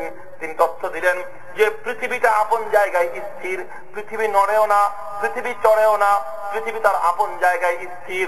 আর এই পৃথিবীকে কেন্দ্র করে এই মহাকাশের মধ্যে যত গ্রহ উপগ্রহ আছে, সমস্ত গ্রহ উপগ্রহ গুলো এই পৃথিবীকে কেন্দ্র করে চারদিক থেকে ঘুরতেছে। বৈজ্ঞানিকরা বলেন যে এই থিওরিটাকে বলা হয় জিওসেন্ট্রিক থিওরি, অর্থাৎ পৃথিবীকে কেন্দ্র করে এই মহাকাশের সবকিছু ঘূর্ণায়মান, পৃথিবী তার আপন জায়গায় স্থির। টলেমি একজন বড় বৈজ্ঞানিক ছিলেন, কিন্তু তার এই বৈজ্ঞানিক আবিষ্কারের পিছনে আসমানি ওয়াহির কোন দিক নির্দেশনা ছিল না, আসমানি ওয়াহির কোন গাইডেন্স ছিল না। তিনি শুধুমাত্র তার মস্তিষ্ক থেকে বিজ্ঞানের এই তথ্য তিনি আবিষ্কার করেছিলেন। এই তথ্যটা খ্রিস্ট জগৎ গ্রহণ করলো। খ্রিস্ট জগৎ এই তথ্যটাকে এত কঠিন ভাবে তারা গ্রহণ করলো যে এই তথ্যটাকে তারা তাদের ধর্মীয় একটা বিশ্বাসের মর্যাদা দিল। তারা তাদের ধর্মের মধ্যে এই একজন বৈজ্ঞানিকের একটা তথ্য, যার পিছনে খোদার কোনো ওয়াহি নাই, যার পিছনে কোনো পয়গম্বরের কোনো স্বীকৃতি নাই, পয়গম্বরের কোন ধরনের অনুমোদন নাই, আল্লাহর অনুমোদন, পয়গম্বরের অনুমোদন, আল্লাহর আসমানি কিতাবের অনুমোদন ছাড়া সাধারণ একজন বৈজ্ঞানিকের একটা বৈজ্ঞানিক তথ্যকে তারা অত্যন্ত গুরুত্বের সাথে তারা এটাকে ধর্মীয় বিশ্বাসের মর্যাদা দিল। ইতিহাস তার আগে চলুন। ইতিহাস কি ঘটলো? ইতিহাস ঘটতে ঘটতে এই অবস্থায় এটা একটা তথ্য ছিল, যেই তথ্যটা ছিল একটা ভুল তথ্য, যেই তথ্যটা ছিল আস্থা একটা গাঁজাখড়ি তথ্য। এই তথ্যটা এই পৃথিবীতে প্রায় দ্বিতীয় শতক থেকে নিয়ে শুরু করে 16 শতাব্দী পর্যন্ত, অর্থাৎ প্রায় 1500 বছর পর্যন্ত, 1500 বছর পর্যন্ত খ্রিস্ট জগৎ এই তথ্যটাকে অন্ধভাবে বিশ্বাস করে গেল। 16 শতকে এসে 16তম শতাব্দীতে এসে পোল্যান্ডের মধ্যে একজন বৈজ্ঞানিকের জন্ম হলো। সেই বৈজ্ঞানিককে বিজ্ঞানীরা মিস্টার কোপারনিকাস বলে চিনে থাকেন। ওই কোপারনিকাস বৈজ্ঞানিক এসে তিনি তথ্য দিলেন, তিনি এর সাথে দ্বিমত পোষণ করলেন। টলেমির সাথে দ্বিমত পোষণ করে তিনি বললেন যে না, এই তথ্য ভুল, পৃথিবী আপন জায়গায় স্থির নয়, বরং পৃথিবীও ঘুরে। ও দোস্ত, পৃথিবীও ঘুরে। মিস্টার টলেমি পোল্যান্ডের নাগরিক, একজন খ্রিস্টান হয়ে তিনি যখন এই তথ্য প্রচার করলেন, এই তথ্য তিনি যখন ঘোষণা করলেন, ও দোস্ত, খ্রিস্টান জগৎ, এই খ্রিস্ট জগৎ যারা আজকে সভ্যতার দাবিদার, এই খ্রিস্ট জগৎ যারা আজকে দাবি করে জ্ঞান এবং বিজ্ঞানের সমস্ত উন্নতি তাদের অবদান, সেই খ্রিস্টান জগতের ইতিহাস হলো এই কোপারনিকাসের এই তথ্যকে তারা গ্রহণ করবে তো দূরের কথা, বরং কোপারনিকাসের উপর তারা চরম নির্যাতন এবং তার গবেষণা কর্মের উপর তারা নিষেধাজ্ঞা জারি করে দিল। দোস্ত, তারা নিষেধাজ্ঞা জারি করে দিল। এরপরে কোপারনিকাসের পর আর একজন বৈজ্ঞানিকের আবিষ্কার হলো ইটালিতে, ইটালির রোমে, যে বৈজ্ঞানিককে বলা হয় মিস্টার গ্যালিলিও। গ্যালিলিও এসে তিনি দূরবীক্ষণ যন্ত্র আবিষ্কার করলেন। দূরবীক্ষণ যন্ত্র আবিষ্কার করলেন। দূরবীক্ষণ যন্ত্রের মাধ্যমে, দূরবীনের মাধ্যমে তিনি সরাসরি লক্ষ্য করলেন যে এই মহাবিশ্বের মধ্যে এই পৃথিবী সহ কোনো কিছুই আপন জায়গায় স্থির নয়, বরং পৃথিবীও ঘুরতেছে, বরং চন্দ্রকে কেন্দ্র করে, চাঁদকে কেন্দ্র করে এই মহাবিশ্বের মধ্যে সমস্ত গ্রহগুলো ঘূর্ণায়মান। যেই থিওরিটাকে বলা হয় হেলিওসেন্ট্রিক থিওরি, অর্থাৎ চন্দ্রকে কেন্দ্র করে পৃথিবী সহ সমস্ত গ্রহ উপগ্রহগুলো ঘূর্ণায়মান। দোস্ত, গ্যালিলিও যখন এই তথ্য দূরবীক্ষণ যন্ত্রের সাহায্যে দূরবীক্ষণের মাধ্যমে নিজের চোখকে দেখলেন এবং সেই তথ্য তিনি যখন প্রচার করলেন, খ্রিস্ট জগৎ এবং খ্রিস্টানদের পাদ্রীরা, খ্রিস্টানদের ধর্মযাজকেরা, খ্রিস্টানদের রাষ্ট্রনায়কেরা, খ্রিস্টান এবং ইতালির রাষ্ট্রনায়ক এবং তার রাষ্ট্রযন্ত্র গ্যালিলিওর উপর ক্ষুব্ধ হলো। শুধু ক্ষুব্ধ হলো তাই নয়, বরং গ্যালিলিওকে নিষিদ্ধ ঘোষণা করলো। শুধু গ্যালিলিওকে নিষিদ্ধই নয়, বরং গ্যালিলিওকে গৃহবন্দী করে রাখলো। গ্যালিলিওর মতো অপার সম্ভাবনাময় একজন বৈজ্ঞানিকের কর্মকাণ্ডকে তারা টুটি চেপে হত্যা করলো এবং গ্যালিলিও ওই অবস্থায়, গৃহবন্দী থাকা অবস্থায় আর কোন বৈজ্ঞানিক গবেষণামূলক কার্যক্রম পরিচালনা করতে পারেন নাই। ওই অবস্থায় তার মৃত্যু ঘটলো। ও দোস্ত, আমরা বলতে চাই এই তো হলো আজকের সভ্যতার দাবিদার খ্রিস্ট জগতের অতীত ইতিহাস। কিন্তু বাস্তবতা কি ছিল? বাস্তবতা হলো আজকের 21 শতাব্দীতে এসে সারা দুনিয়ার সমস্ত মহাকাশ বৈজ্ঞানিকেরা এই কথা অকপটে স্বীকার করে নিচ্ছে, টলেমির তথ্য ছিল ভুল, পৃথিবী তার আপন জায়গায় স্থির নয়, বরং মহাবিশ্বের মধ্যে গ্রহ নক্ষত্র যা আছে সবগুলো আপন জায়গায় ঘূর্ণায়মান, কোনটাই তার আপন জায়গায় স্থির নয়। ও দোস্ত, 16 শতাব্দীর পরে এসে আজকের 21 শতাব্দীতে এসে খ্রিস্ট জগৎ মহাকাশ বিজ্ঞান সম্পর্কে যে তথ্য আজকে তারা বিশ্বাস করতেছে, আজকে বিশ্বাসের প্রয়োজন নাই।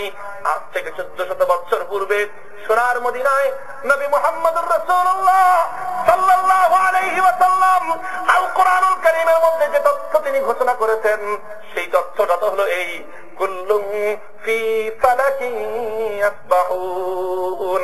আল কোরআনের তথ্য হলো এই মহাবিজ্ঞানের মধ্যে, এই মহাকাশের মধ্যে গ্রহ নক্ষত্র যা কিছু আছে, পৃথিবী বলো, মঙ্গল গ্রহ বলো, চন্দ্র বলো, সূর্য বলো, এই মহাকাশের মধ্যে আল্লাহর কোরআনের ঘোষণা হলো কোনটাই তার আপন জায়গায় স্থির নয়, বরং প্রত্যেকটা গ্রহ উপগ্রহ যার যার কক্ষপথে ঘূর্ণায়মান। কাজেই কোরআনকে যদি খ্রিস্ট জগৎ 4000 বছর আগে মেনে নিত, কোরআনের তথ্যকে যদি আজকের সভ্য খ্রিস্ট জগৎ নিত, তাহলে এই ধরনের বৈজ্ঞানিকদের উপর তাদের জুলুমের স্টিম রোলার পরিচালনা করতে হতো না। একটা সত্য বাস্তবতা পর্যন্ত পৌঁছতে ১,৫০০ বছর পর্যন্ত বিশ্ব মানবতাকে অপেক্ষা করতে হতো না। কাজে আমরা বলতে চাই, খ্রিস্ট জগৎ যতদিন পর্যন্ত কোরআনের তথ্যকে মানে নাই, সারা দুনিয়ার বিজ্ঞানের অগ্রযাত্রাকে তারা গলা টিপে হত্যা করেছে। মুসলমানদের ইতিহাসের মধ্যে এমন কোন ইতিহাস খুঁজে পাওয়া যাবে না যে ইসলাম ধর্মের মধ্যে কোন বৈজ্ঞানিকের বৈজ্ঞানিক কর্মকাণ্ডের উপর নিষেধাজ্ঞা জারি করা হয়েছে। ইসলামের ওলামায়ে কেরাম, ইসলামের আলেম সমাজ, কোরআনের আলেম সমাজ, আল্লাহর নবীর হাদিসের আলেম সমাজ, তারা কোনদিনও কোন বিজ্ঞানের অগ্রযাত্রার পথে প্রতিবন্ধকতা সৃষ্টি করেছে এমন কোন নজির পাওয়া যাবে না। যদি নজির পাওয়া যায়, এটা পাওয়া যাবে পাশ্চাত্যের নজির। এইরকম দৃষ্টান্ত পাওয়া গেলে খ্রিস্ট জগতের মধ্যে দৃষ্টান্ত খুঁজে পাওয়া যাবে। সুতরাং যদি বলতে হয় প্রগতি বিরোধী কোন জাতি, মুসলিম জাতি প্রগতিবাদ বিরোধী নয়, আলেম সমাজ প্রগতি বিরোধী নয়, বরং প্রগতি বিরোধী তো তারাই যারা দীর্ঘ ১,৫০০ বছর পর্যন্ত বিজ্ঞানকে, বিজ্ঞানের অগ্রযাত্রাকে গলা টিপে তারা হত্যা করতে চেয়েছে। ব্যাপারটা খুব গুরুত্বপূর্ণ একটা ব্যাপার। এটা ইতিহাস সকলেই জানে, সমস্ত বৈজ্ঞানিকরা এই কথাটা জানে। ঠিক তেমনি ভাবে আরো সামনের দিকে আসুন, আরো সামনের দিকে আসুন।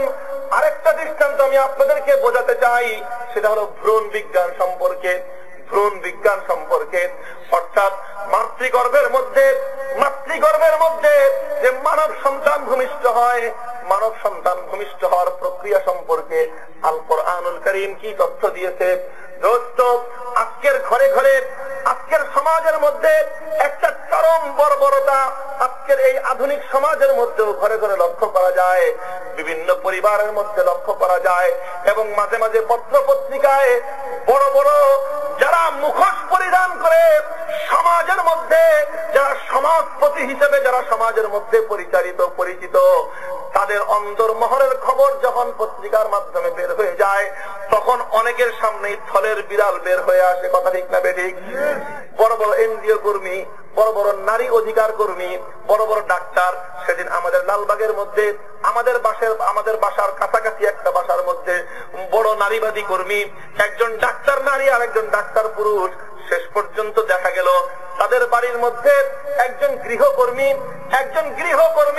একটা ছোট্ট কাজের মেয়ে, একটা অল্প বয়সী কাজের মেয়ে, দিনের পর দিন, মাসের পর মাস ওই নারী কর্মী এবং নারী কর্তা যারা নাকি সমাজের মধ্যে নারীর অধিকার নিয়ে, শিশুর অধিকার নিয়ে কাজ করে, মাসের পর মাস ওই মেয়েটার উপর অকথ্য নির্যাতন চালায়, চিৎকার করে, কান্নাকাটি করে। শেষ পর্যন্ত কয়েক মাসের মাথায় পুরা মহল্লার মানুষ ওই বাচ্চা মেয়েটার আত্মচিৎকারে, আর্তনাদে তারা অসহায় হয়ে, তারা ব্যতিব্যস্ত হয়ে শেষ পর্যন্ত মিডিয়া, সাংবাদিক এবং থানায় খবর দিয়ে তারপরে তাকে প্রমাণ করা হলো যে এই হলো আসলে যারা মুখের মধ্যে বড় বড় নারীবাদ আর বড় বড় সমাজকর্মীর পরিচয় ধারণ করে, এই হলো তাদের অন্দরমহলের আসল খবর। কথা ঠিক না বেঠিক? খবর বের হলো সমাজের মধ্যে বড় বড় লেকচার দেয়, নারীর অধিকার নিয়ে বড় বড় লেকচার দেয়, বড় বড় কথা বলে, অথচ সে তার স্ত্রীর উপর নির্যাতন চালায়। কারণ কি? কারণ হলো আমার স্ত্রী কন্যা সন্তান প্রসব করে, খালি কি কয়, খালি মাইয়া হয়, এই জন্য মেয়ে হয়। একটা হলো মেয়ে, 2 নম্বর ওটাও হলো মেয়ে। মনে করছিলাম 2টা সন্তান নিব, আর নিব না, কিন্তু যেহেতু 2টা মেয়ে, ছেলের আশায় আরেকটা সন্তান হলো, 3 নম্বরটাও হলো মেয়ে। এরপরে শুরু হলো ওই স্ত্রীর উপর, ওই নারীর উপর অকথ্য নির্যাতন, স্বামীর পক্ষ থেকে নির্যাতন, স্বামীর ঘরের শাশুড়ির পক্ষ থেকে নির্যাতন, ননদের পক্ষ থেকে নির্যাতন। গোটা শ্বশুর বাড়ির সমস্ত পরিবার একাত্তা হয়ে ওই নারীর উপর দিনের পর দিন, মাসের পর মাস, বছরের পর বছর অকথ্য নির্যাতন চালিয়ে যায়। কথা ঠিক না বেঠিক? এমন দৃশ্য এদেশের মাটির ঘরে ঘরে আছে না নাই?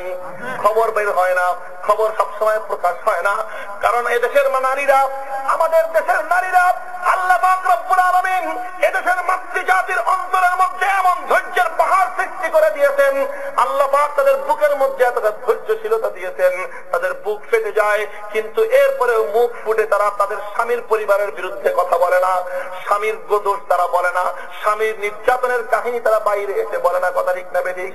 এই সুযোগ নিয়ে এক শ্রেণীর পাষণ্ড স্বামী আরেক শ্রেণীর পাষণ্ড শ্বশুর বাড়ির লোকজন অবলার নারীর উপর অকথ্য নির্যাতন চালায়। এই ধরনের দৃশ্য এই সমাজের মধ্যে ব্যাপকভাবে আছে না নাই? দোস্ত, কন্যা সন্তান জন্ম হলো, কন্যা সন্তান জন্ম হয়েছে, এতে স্ত্রীর কি দোষ? কন্যা সন্তান জন্মগ্রহণ করার মধ্যে স্ত্রীর তো কোনো ভূমিকা নাই। ও দোস্ত, নারীবাদের প্রয়োজন নাই, এনজিওদের তথ্যের প্রয়োজন নাই। তোমরা তো শুধুমাত্র গালগপ্প দিয়ে মিডিয়ার মধ্যে প্রচারণা চালাও, কিন্তু আল কোরআন যেই তথ্য প্রচার করেছে, আল কোরআন কারীম মানুষকে যেই তথ্য দিয়েছে, দুনিয়ার ঘরে ঘরে, দুনিয়ার পরিবারে পরিবারে যদি কোরআনে কারীমের সেই তথ্যকে যদি অনুসরণ করা হয়, বিশ্বাস করা হয়, ও দোস্ত, মানব ভ্রূণ সম্পর্কে, মানুষের সন্তান হওয়া সম্পর্কে আল কোরআনুল কারীম কি তথ্য দিয়েছে, কোরআনের তথ্যগুলো একত্রিত করলে দেখা যায় মানুষের যখন কোন সন্তান জন্মগ্রহণ করে, তাহলে ওই সন্তানটা কিভাবে জন্মগ্রহণ করে? স্বামী এবং স্ত্রী, নারী এবং পুরুষ উভয়ের সম্মিলনের মাধ্যমে সন্তান হয়। কথা ঠিক না বেঠিক? আল্লাহর কোরআন বলতেছে ওই মাতৃগর্ভের মধ্যে সন্তান কিভাবে তার প্রথম সূচনা ঘটে, কিভাবে মাতৃগর্ভের মধ্যে একটা ভ্রূণ কিভাবে আস্তে আস্তে মানব সন্তানের রূপ ধারণ করে।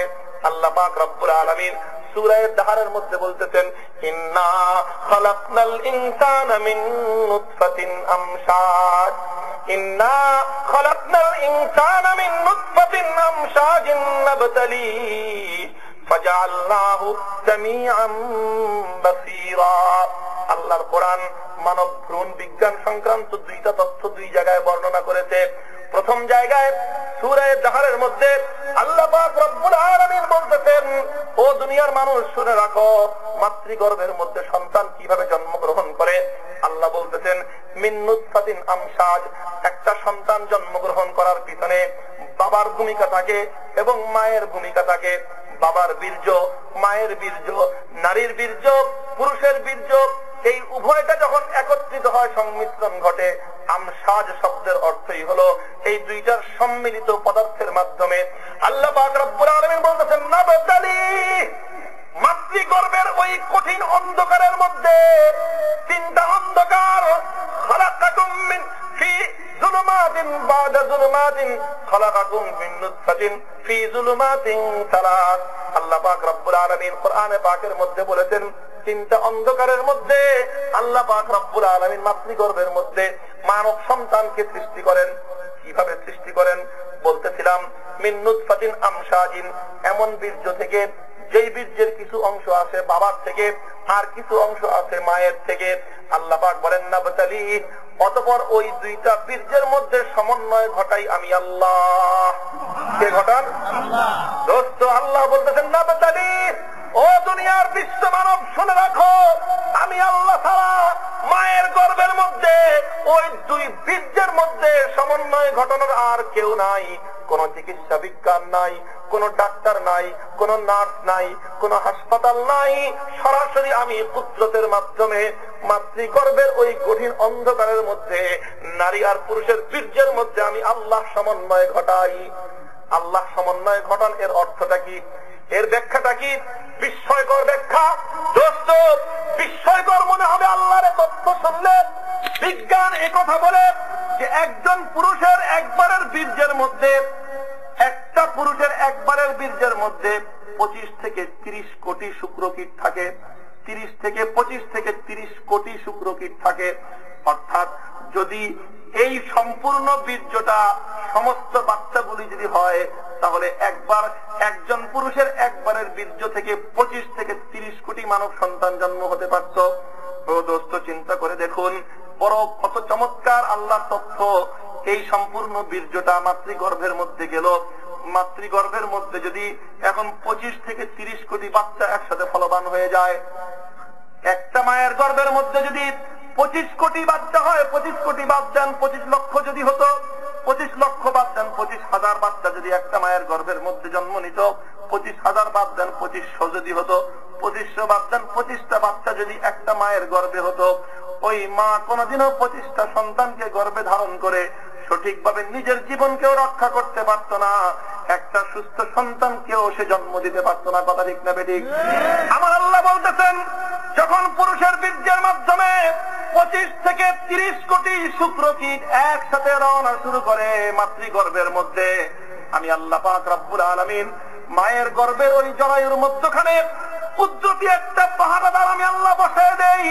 ওই পাহারাদারের মাধ্যমে শুধুমাত্র একটা শুক্রকীট ভিতরে প্রবেশ করার অনুমতি পায়, আর বাকি সমস্ত শুক্রকীট গুলোর পারমিশনকে নিষিদ্ধ করে দেওয়া হয়।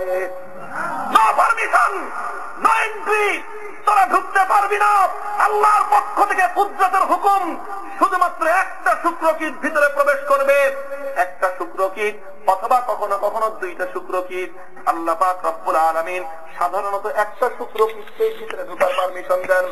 এইভাবে একটা শুক্রকীট যখন পিতার বীর্য থেকে মায়ের গর্ভের জরায়ুর মধ্যে প্রবেশ করে, আল্লাহ পাক রব্বুল আলামিন মায়ের বীর্য থেকে ডিম্বাণু বলে একটা ডিম্বাণু এসে যায়, একটা ডিম্বাণু এসে পিতার একটা বীর্যাণু একটা শুক্রকীট কামড়ে ধরে, আর যখন এই দুইটা একটা আরেকটাকে কামড়ে ধরে, আমার আল্লাহ বলতেছেন ফাজআলনাহু সামিয়াম বাসীরা। অতঃপর পর্যায়ক্রমে আমি আল্লাহ পাক রব্বুল আলামিন ধাপে ধাপে খলাকনাকুম আতওয়ারা, কয়েক ধাপে আমি আল্লাহ ওই একটা শুক্রকীট এবং একটা ডিম্বাণু থেকে মাতৃগর্ভের মধ্যে আমি আল্লাহ মানব সন্তানকে জন্মদান করি। দোস্ত, এটা তো হলো মানব সন্তান কিভাবে মাতৃগর্ভের মধ্যে আসলো, কোরআনিক তথ্য হলো এই।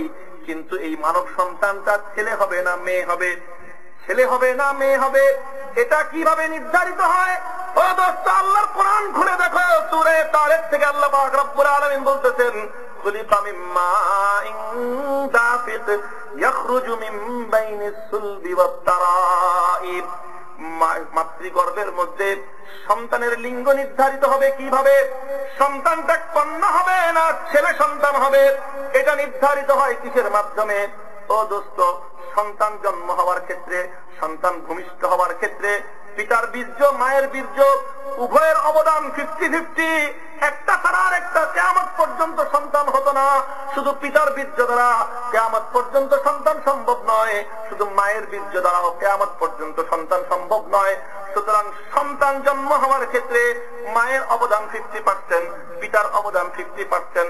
সূত্রতা থেকে শুক্রকীট থেকে ভ্রূণ জন্ম নেওয়ার ক্ষেত্রে, তবে ভ্রূণটা যখন হয়ে গেল, এখন এই ভ্রূণটা ছেলে হবে না মেয়ে হবে? আল্লাহ পাক বলতেছেন খুলিকা মিন মাইন দাফিক। ওই ছেলে সন্তান আর মেয়ে সন্তান নির্ধারিত হয় এমন এক বীর্য থেকে, যেই বীর্যটা হলো দাফিক। দাফিক শব্দের অর্থ হলো যেটা উচ্ছলতার সাথে বেগ সহ একটা গতির সাথে যেই বীর্য নির্গত হয়। লজ্জার কোনো ব্যাপার নাই, কোরআনের ব্যাপার একটু খোলাসা করে বলতে চাই ভাইয়েরা আমার, এখানে কোনো গোপন বিষয় নয়, লজ্জার কোনো ব্যাপার নয়। আল্লাহ পাক রব্বুল আলামিন কোরআনে পাকের মধ্যে যে তথ্য আলোচনা করেছেন সেটা যদি আমরা একটু বুঝতে চাই, তাতে লজ্জার কোনো ব্যাপার নাই। আল্লাহ পাক বলতেছেন খুলিকা মিন মাইন দাফিক। ওই মানব ভ্রূণ ছেলে হবে না মেয়ে হবে, এটা নির্ধারিত হয় এমন এক বীর্যের মাধ্যমে যেই বীর্যটা গতির সাথে সবেগে উৎক্ষিপ্ত হয়। আর সকলেই আমরা জানি নারী এবং পুরুষ এই দুই সম্প্রদায় থেকে, দুই প্রজাতি থেকে যখন বীর্য নির্গত হয়, পুরুষের বীর্য নির্গত হয় সবেগে। নির্গত হওয়ার সময় তার মধ্যে একটা স্পিড থাকে, তার মধ্যে একটা গতি থাকে, তার মধ্যে একটা বেগ থাকে। কিন্তু নারীর বীর্য যখন বের হয়, মেডিকেল সায়েন্স একথা বলে ওই নারীর বীর্যের মধ্যে কোনো বেগ থাকে না, কোনো গতি থাকে না, কোনো স্পিড থাকে না, ওটা শান্তভাবে আস্তে আস্তে করে নির্গত হয়। এটা হলো মেডিকেল সায়েন্সের কথা। ও দোস্ত, মাদ্রাসার উলামায়ে কেরাম, মাদ্রাসার ছাত্র বন্ধুরা, শুধু মেডিকেল সায়েন্স কেন, হেদায়ার কিতাব খোলো, হেদায়ার কিতাব খোলো, ফিকহের কিতাব খোলো। ফিকহের কিতাবও তো আমাদেরকে এই শিক্ষাই দেয়।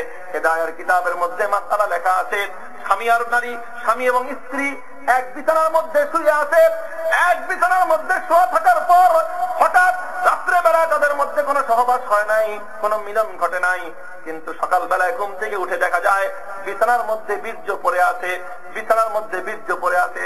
স্বামীরও মনে নাই যে আমার স্বপ্নদোষ হয়েছে কিনা, স্ত্রীরও মনে নাই আমার স্বপ্নদোষ হয়েছে কিনা, দোস্ত ও কারোই মনে নাই যে কার স্বপ্নদোষ হয়েছে।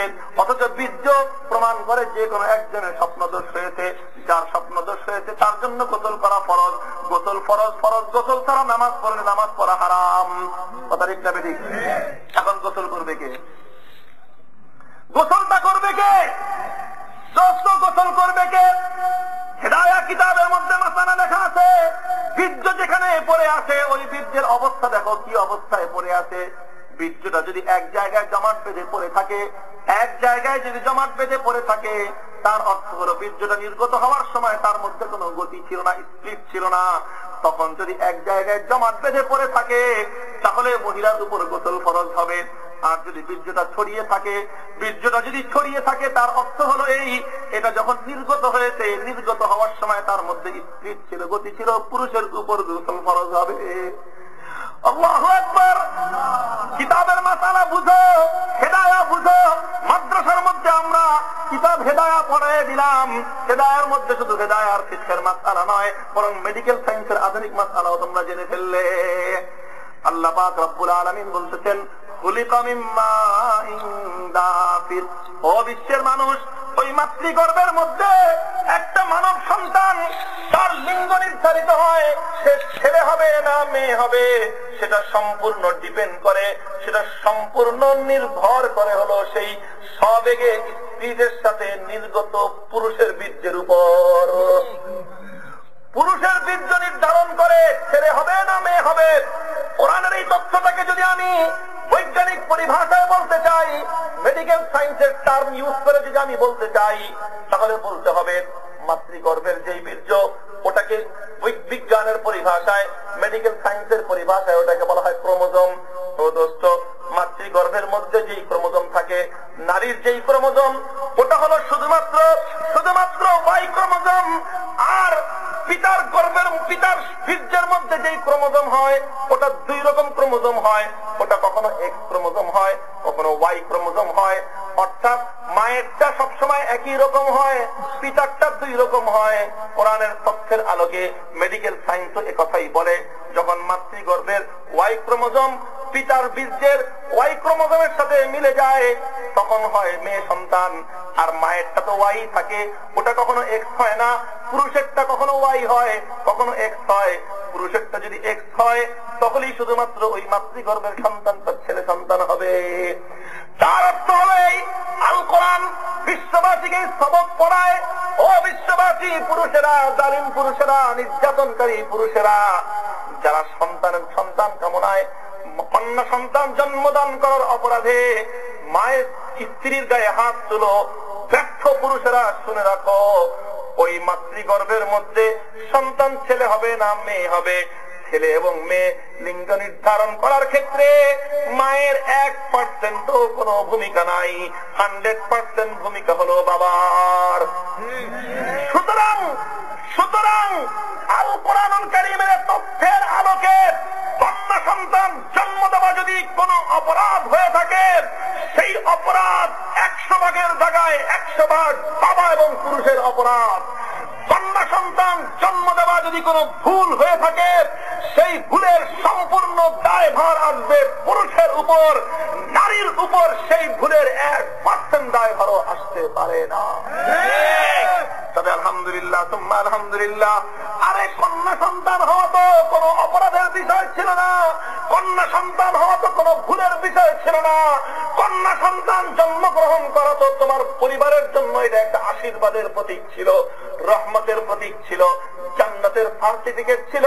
পয়গম্বর নবী রাহমাতুল লিল আলামিন, বিশ্ব মানবতার নবী মুহাম্মদুর রাসূলুল্লাহ সাল্লাল্লাহু আলাইহি ওয়াসাল্লাম ঘোষণা করেছেন, আমার আল্লাহ পাক রব্বুল আলামিন যদি কোন দম্পতিকে 3টি কন্যা সন্তান দান করেন, অথবা 2টি কন্যা সন্তান দান করেন, এমনকি একটা কন্যা সন্তান যদি আল্লাহ পাক কোন দম্পতিকে দান করেন, আর সেই বাবা মা যদি ওই কন্যা সন্তানকে কন্যা হওয়ার কারণে অবহেলা না করে আদরের সাথে যদি তাকে লালন পালন করে, ভালোবেসে যদি তাকে বড় করে, তার প্রতি যদি দায়িত্ব এবং কর্তব্য পালন করে, ভরণ পোষণ দিয়ে, শিক্ষা দীক্ষা দিয়ে, তাকে সুন্দরভাবে গড়ে তুলে, আদর সোহাগ দিয়ে, মায়া মমতা দিয়ে কন্যা সন্তানকে যদি লালন পালন করে সঠিক পাত্রস্থ করতে পারে, নবী মুহাম্মদুর রাসূলুল্লাহ সাল্লাল্লাহু আলাইহি ওয়াসাল্লাম বলতেছেন, এই কন্যা সন্তান ওই দম্পতির জন্য, ওই পরিবারের জন্য জান্নাতের সার্টিফিকেট।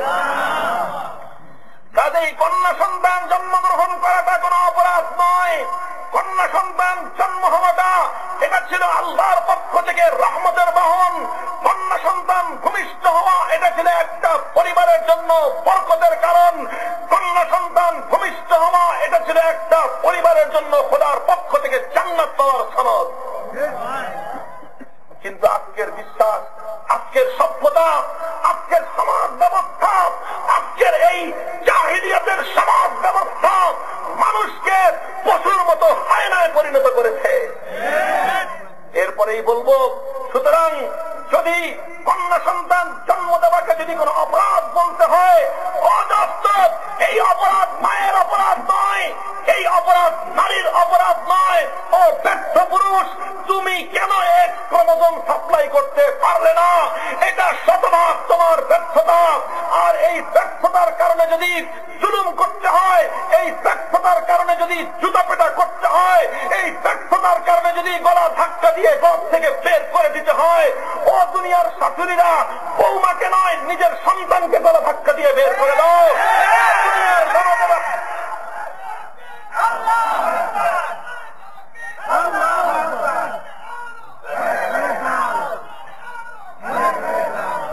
ও দোস্ত, নারীর অধিকারের কথা বলো, নারীর অধিকারের কথা বলো।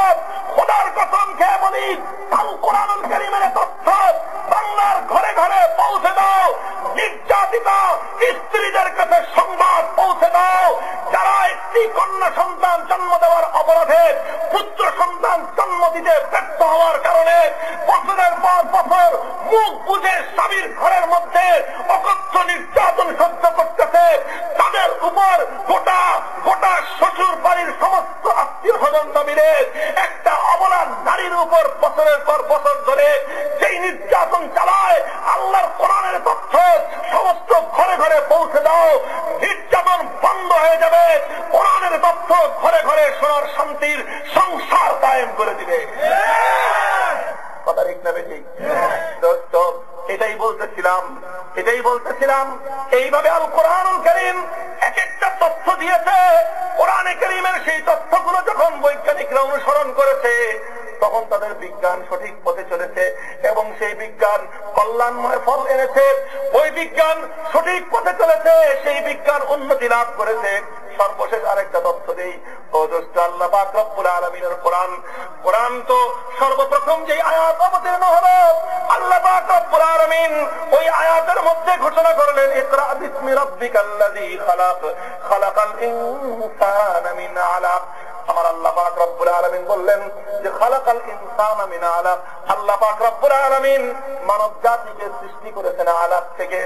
আল্লাহ পাক মানব জাতিকে সৃষ্টি করেছেন আলাক থেকে।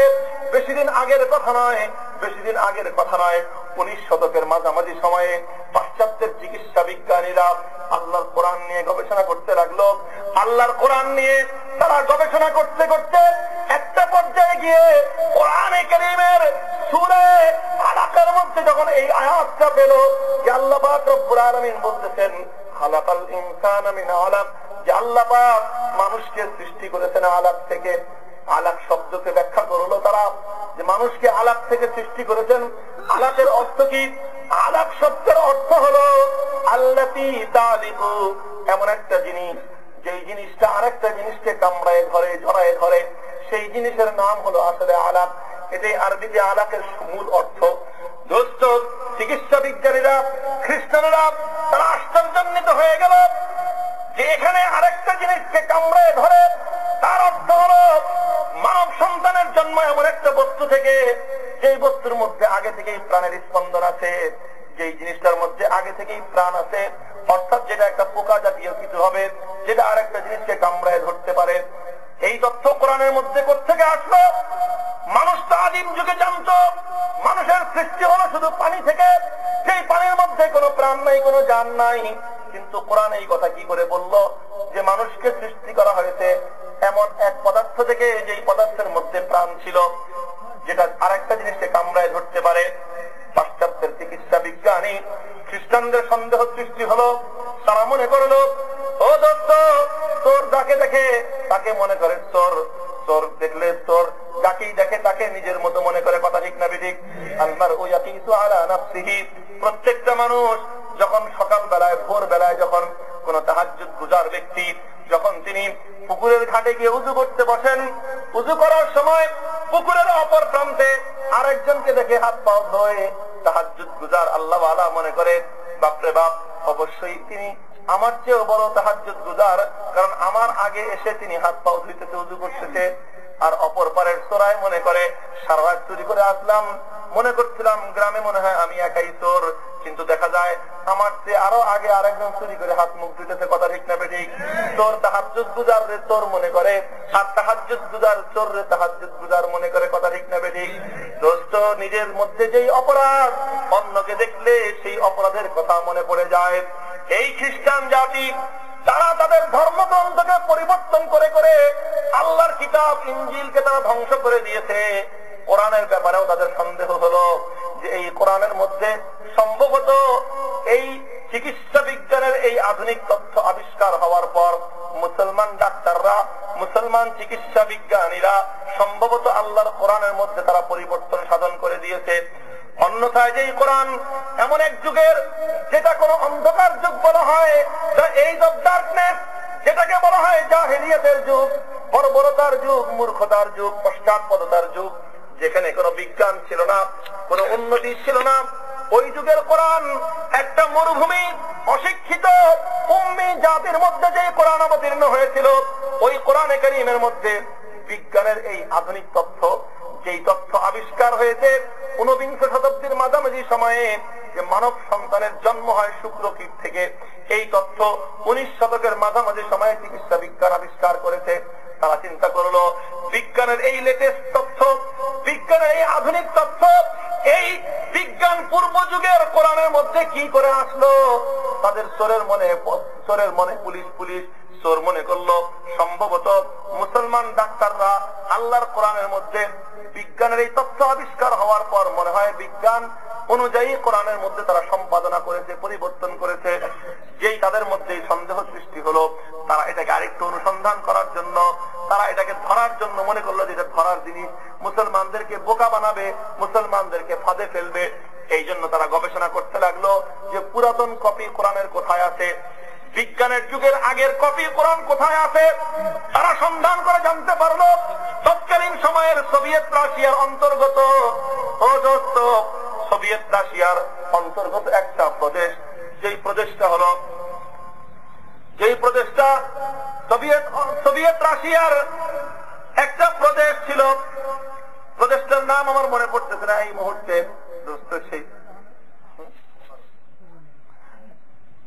সেই প্রদেশের মধ্যে আল্লাহর কোরআনে কারীমের সবচেয়ে পুরাতন কপি, কোরআনের একটা কপি সংগ্রহীত ছিল, যেই কপিটা আল্লাহর নবী মুহাম্মদুর রাসূলুল্লাহ সাল্লাল্লাহু আলাইহি ওয়াসাল্লামের ইন্তেকালের কেবলমাত্র 30 বছরের মাথায়, 23 থেকে 25 বছরের মাথায় তৃতীয় খলিফা হযরত ওসমান গনি রাদিয়াল্লাহু তাআলা আনহু যেই কপিটা লিখিয়েছিলেন, অর্থাৎ প্রায় আল্লাহর নবীর ইন্তেকালের মাত্র 25 বছরের মাথায় লিখিত সেই কোরআন, সেটা ওই সোভিয়েত রাশিয়ার আপনার অন্তর্গত মিউজিয়াম, জাদুঘরের মধ্যে সংরক্ষিত ছিল। পাশ্চাত্যের চিকিৎসা বিজ্ঞানীরা, খ্রিস্টান চিকিৎসা বিজ্ঞানীরা ইউরোপ থেকে নতুন আধুনিক কোরআন সংগ্রহ করলো, যেই কোরআন নতুন ছাপানো, যেই কোরআনের মধ্যে আছে খালাকাল ইনসানা মিন আলাক, যেই কোরআনে কারীমের মধ্যে বিজ্ঞানের আধুনিক তথ্য ছিল, সেই কোরআন নিয়ে তারা সোভিয়েত রাশিয়ায় গেল। রাশিয়ায় গিয়ে তারা রাষ্ট্র কর্তৃপক্ষের কাছ থেকে অনুমতি নিয়ে মিউজিয়ামে গেল, জাদুঘরে গিয়ে তারা সেই প্রাচীনতম কোরআন বের করলো, যেই কোরআন ওসমান গনি রাদিয়াল্লাহু তাআলা আনহু আল্লাহর নবীর পরে মাত্র 25 বছরের মাথায় যে কোরআন লিখিয়েছিলেন, এবং যেই কোরআন তেলাওয়াতরত অবস্থায়, যেই কোরআন পড়া অবস্থায় দুষ্কৃতিকারীদের হাতে উসমান রাদিয়াল্লাহু তাআলা নির্মমভাবে শাহাদাত বরণ করেছেন, এবং যে কোরআনের মধ্যে ওনার রক্তের দাগ এখনো পর্যন্ত লেগে আছে। ও দোস্ত, ফাতায়াকফিকাহুমুল্লাহ ওয়া হুয়া আস-সামিউল আলীম, এই আয়াতের মধ্যে হযরত উসমান রাদিয়াল্লাহু তাআলা আনহুর রক্তের দাগ সহ সেই কোরআন কারীম এখনো পর্যন্ত সোভিয়েত রাশিয়ার মিউজিয়ামের মধ্যে সংরক্ষিত। তারা সন্ধান পেল যে বহু আগের এক কপি কোরআন আছে, আধুনিক কোরআন নিয়ে তারা সেই পুরাতন কপি কোরআনের সাথে মিলিয়ে দেখলো আধুনিক এই কোরআনের মধ্যে, নতুন ছাপানো কোরআনের মধ্যে যেমনি ভাবে বিজ্ঞানের সেই আধুনিকতম তথ্য সংযোজিত আছে, খালাকাল ইনসানা মিন আলাক, সে আল্লাহর নবীর ইন্তেকালের মাত্র 25 বছরের মাথায় সংকলিত সেই কোরআনের মধ্যেও একইভাবে জল জল করে লেখা আছে খালাকাল ইনসানা মিন আলাক। আল্লাহ পাক রব্বুল আলামিন মানব জাতিকে সৃষ্টি করেছেন, মানুষকে, মানব সন্তানকে আল্লাহ পাক সৃষ্টি করেছেন শুক্রকীট থেকে। দোস্ত, এভাবে অনেক তথ্য বলা যায়। আমি বলতে চাইতেছিলাম একটা কথাই, এই পৃথিবীতে কল্যাণকর যত কিছু আছে সব কিছুকে এভাবেই আল্লাহর কোরআন গাইড দিয়ে দিয়ে সামনের দিকে অগ্রসর করেছে। একটা ছোট্ট নবজাত শিশুকে, একটা সন্তানকে যেরকম তার মা তার বাবা হাতে ধরে ধরে তাকে হাঁটা শেখায়, ঠিক তেমনি ভাবে আল্লাহর কোরআন বিশ্বের তাবৎ সভ্যতাকে হাতে ধরে ধরে সামনের দিকে অগ্রসর করেছে। একটা গণিতের, একটা অঙ্কের বইয়ের উত্তরমালা যেমনি ভাবে ধাপে ধাপে একজন শিক্ষার্থীকে উন্নতির দিকে নিয়ে যায়, ঠিক তেমনি ভাবে আল্লাহর কোরআন বিশ্বের সভ্যতাকে সামনের দিকে আস্তে আস্তে উন্নতির দিকে নিয়ে যায়। ও দোস্ত, এটা শুধু বিজ্ঞানের কথা না, সব ক্ষেত্রেই। এজন্য আমরা বলতে চাই, আজকের দুনিয়ার অর্থনীতি, সুদ ভিত্তিক অর্থনীতির সংবাদ আপনারা সকলেই জানেন। আজকের সবচেয়ে বড় আধুনিক রাষ্ট্র, সবচেয়ে বড় বড়লোক রাষ্ট্র, ধনী রাষ্ট্র আমেরিকার অর্থনীতি আজকে বিপর্যয়ের সম্মুখীন। কথা ঠিক না বেঠিক? আজকে আমেরিকার শত শত ব্যাংক দেউলিয়া হয়ে যাচ্ছে। আমেরিকার প্রেসিডেন্ট বারাক ওবামা ভিক্ষার থলি নিয়ে সারা দুনিয়াতে ঘুরে ঘুরে বেড়াচ্ছে। বিপর্যয়কে ঠেকানোর জন্য মধ্যপ্রাচ্যের তেল সম্পদ চুরি করতে ইরাক এবং লিবিয়াকে তারা দখল করেছে। ও দুনিয়ার মুসলমান, আরো ভালো করে শুনে রাখো, আমেরিকা তাদের অর্থনীতির বিপর্যয়কে রোধ করার জন্য আরো মুসলিমদের দখল করবে, দুনিয়ার মুসলমানদের সম্পদগুলিকে তারা লুণ্ঠন করবে, তারা চুরি করবে। কিন্তু এরপরেও আমরা পরিষ্কার ভাষায় ভবিষ্যৎবাণী করতে চাই, আমেরিকার যে সাম্রাজ্যবাদী, ভোগবাদী, পুঁজিবাদের যে অর্থ ব্যবস্থা, সুদ ভিত্তিক যে অর্থ ব্যবস্থা, সেই অর্থ ব্যবস্থার কারণে আজকে আমেরিকার বড় বড় ব্যাংকগুলো দেউলিয়া হয়ে গেছে। আমেরিকার নির্যাতিত মানুষ আজকে আমেরিকার পুঁজিবাদী ওয়াল স্ট্রিটের বিরুদ্ধে রুখে দাঁড়িয়েছে। সেদিন বেশি দূরে নয়, যেদিন আমেরিকার নেতৃত্বাধীন গোটা পাশ্চাত্যের অর্থ ব্যবস্থা তাসের ঘরের মতো লুটিয়ে পড়বে। তার আলামত দেখা যাচ্ছে। ও দোস্ত, তার আলামত দেখা যাচ্ছে। এই জন্যই আজকের পাশ্চাত্য জগৎ একথা বুঝতে সক্ষম হয়েছে, ইসলামী অর্থ ব্যবস্থা ছাড়া, আল কোরআনের অর্থ ব্যবস্থা ছাড়া পৃথিবীর কোন জাতি অর্থনৈতিক ভাবে উন্নতি করতে পারে না। এই জন্যই আমেরিকার বড় বড় শহরগুলোতে, লন্ডনের বড় বড় শহরগুলোতে সুদ ভিত্তিক কনভেনশনাল ব্যাংকগুলো বন্ধ হয়ে, তালাবদ্ধ হয়ে খ্রিস্টানদের দেশে দেশে ইসলামী ব্যাংকিং এর জয় যাত্রা শুরু হয়ে গেছে। কারণটা কি? ও দোস্ত, আমেরিকায় কেন ইসলামী ব্যাংক চলে? লন্ডনের মধ্যে কেন ইসলামী ব্যাংক চলে? সুদ ভিত্তিক ব্যাংক কেন বন্ধ হয়ে যায়? আমেরিকানরা খোদার ভয়ে ইসলামী ব্যাংকিং করে, আখিরাতের ভয়ে, ইসলামের প্রিয়, ইসলামের ভালোবাসায় তারা ইসলামী ব্যাংক করে না। না, কারণ তারা বুঝতে পেরেছে সুদ ভিত্তিক অর্থ ব্যবস্থা এটা হলো শোষণ ভিত্তিক অর্থ ব্যবস্থা। সুদ ভিত্তিক অর্থ ব্যবস্থার অর্থ হলো শুধুমাত্র বাতাস দিয়ে ফুলিয়ে দেওয়া হয়েছে হাওয়াই মিঠাই। হাওয়াই মিঠাই ছিলেন? হাওয়াই মিঠাই দেখতে এত বিশাল মনে হয়, ভিতরে শুধুমাত্র হাওয়া, শুধুমাত্র আঙ্গুল দিয়ে চাপ দিলেই বিশাল বড় হাওয়াই মিঠাই 2 আঙ্গুলের মধ্যে মিলে যায়। সুদ ভিত্তিক অর্থ ব্যবস্থার অর্থ হলো এই, দেখতে বিশাল দেখা যায় কিন্তু সত্যিকার তার মধ্যে হাত দিলে বাতাসের মতো সেটা আঙ্গুলের মধ্যে মিলিয়ে যায়। ও দুনিয়ার মুসলমান, আজকের সারা দুনিয়ার সুদ ভিত্তিক অর্থ ব্যবস্থা বাতাসের সাথে মিলিয়ে যাচ্ছে। এই জন্য পাশ্চাত্যের আমেরিকা, পাশ্চাত্যের ইউরোপিয়ান সমাজ তাদের অর্থ ব্যবস্থাকে সর্বশেষ রক্ষা করার জন্য আল্লাহর কোরআন প্রবর্তিত ইসলামী অর্থ ব্যবস্থার আলোকে পরিচালিত ইসলামী ব্যাংকিং এর দিকে ধাবিত হচ্ছে। আলহামদুলিল্লাহ, এটা হলো ইসলামের একটা বিজয় বার্তা। ঠিক তেমনি ভাবে আমরা বলতে চাই, শুধু অর্থ ব্যবস্থা নয়, রাজনৈতিক ব্যবস্থা। আজকে আব্রাহাম লিঙ্কনের বাঁচানো গণতন্ত্রের ভুয়া ধাঁধাদারীরা, গণতন্ত্রের নামে যারা প্রোগ্রাম তুলে, শুনে রাখো, আমেরিকার মধ্যে গণতন্ত্র ব্যর্থ হতে চলেছে। সারা দুনিয়ায় পুঁজিবাদী গণতন্ত্র চলবে না। মাও সেতুং, কার্ল মার্কস আর লেনিনের সমাজতন্ত্র চলে নাই। সামনের দিনে, আগামী দিনে এই পৃথিবীতে একমাত্র রাষ্ট্র ব্যবস্থা, সমাজ ব্যবস্থা সারা দুনিয়ার নির্যাতিত নিপীড়িত মানুষকে মুক্তির পথ দেখাবে। সেই রাষ্ট্র ব্যবস্থা, সমাজ ব্যবস্থার নাম হল আল কোরআন এবং ইসলাম প্রবর্তিত খেলাফতের রাষ্ট্র ব্যবস্থা।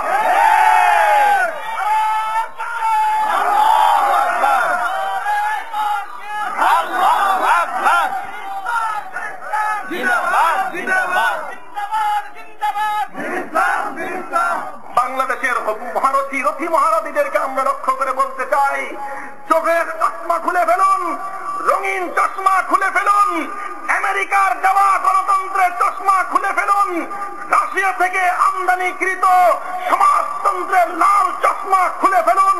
খালি চোখে তাকিয়ে দেখুন, আমেরিকার বিরুদ্ধে, আমেরিকার মধ্যে পুঁজিবাদ বিরোধী বিক্ষোভ শুরু হয়ে গেছে। ওয়াল স্ট্রিট ধসে পড়বে, আমেরিকার গণতন্ত্র ব্যর্থ প্রমাণিত হবে, সমাজতন্ত্র আত্মা করে নিক্ষিপ্ত হয়েছে। সমাজতন্ত্রের অবস্থা এখন জাদুঘর ছাড়া আর কোথাও খুঁজে পাওয়া যায় না। সুতরাং পরিবর্তিত বিশ্ব ব্যবস্থায় বিশ্ব মানবতা যদি মুক্তির সনদ চাও, সারা দুনিয়ার মানুষ যদি শান্তির সন্ধান চাও, সেই শান্তির সন্ধান দেওয়ার একমাত্র ক্ষমতা আল্লাহর কোরআনের রাজনৈতিক ব্যবস্থার মধ্যে আছে। সুতরাং ইসলামী রাজনীতি নিষিদ্ধ করার পায়তারা যখন শুরু হয়, পরিষ্কার ভাবে আমরা বলতে চাই, ইসলামী রাজনীতির উপর, আল্লাহর কোরআনের রাজনীতির উপর যারা আঙ্গুল তুলতে চাও, সে আঙ্গুল আমরা ভেঙে টুকরো টুকরো করে দেবো। এদেশে আমরা কচুরি পানার ন্যায় ভেসে আসি নাই। আমি শাহজালালের সন্তান, আমরা শাহ মাখদুমের সন্তান, হাজী শরীয়তুল্লাহর সন্তান, হাফেজ জি হুজুর, শাইখুল হাদিসের রক্ত আমাদের শিরায় ধাবমান। এদেশের মাটিতে হাজার বছরের ঐতিহ্য, ইসলাম হলো এদেশের ঠিকানা। মক্কা এবং মদিনার সাথে এই বাংলাদেশের নারীর সম্পর্ক। সুতরাং এদেশের চূড়ান্ত পরিণাম মস্কো বা দিল্লি নয়, ওয়াশিংটন বা লন্ডন নয়, এ মাটির সর্বশেষ গন্তব্য হবে সোনার মদিনা ইনশাআল্লাহ। আল্লাহ পাক রব্বুল আলামিন বুঝার তৌফিক দান করুন।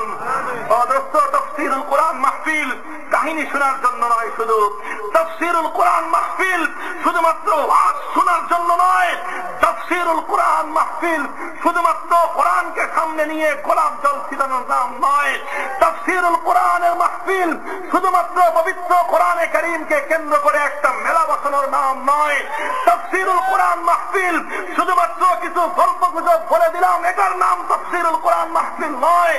এ তাফসীর বুঝতে হবে, আল্লাহর কোরআনের মর্মর্থ উপলব্ধি করতে হবে এবং আল্লাহর কোরআনের রাজ কায়েম করার জন্য, কোরআনের দেওয়া সমাজ ব্যবস্থা প্রতিষ্ঠার জন্য প্রত্যেকটি ঘরকে, প্রত্যেকটি পরিবারকে দুর্গ হিসেবে গড়ে তুলতে হবে। কাজেই দুনিয়ার মুসলমান সচেতন হন, সজাগ হন। হযরত শাইখুল হাদিস আল্লামা আজিজুল হক দামাত বারাকাতুহুম বয়সের ভারে তিনি এখন নুবজোক, ক্লান্ত অবস্থায় জীবনের শেষ দিনগুলোতে যিনি যখন বয়ান করতেন, ওয়াজ করতেন, উলামায়ে কিরামকে বলতেন, ও আলেম সমাজ, ওয়াজের ধারা পরিবর্তন করে দাও, আলেম সমাজ ওয়াজের ধারা পরিবর্তন করো।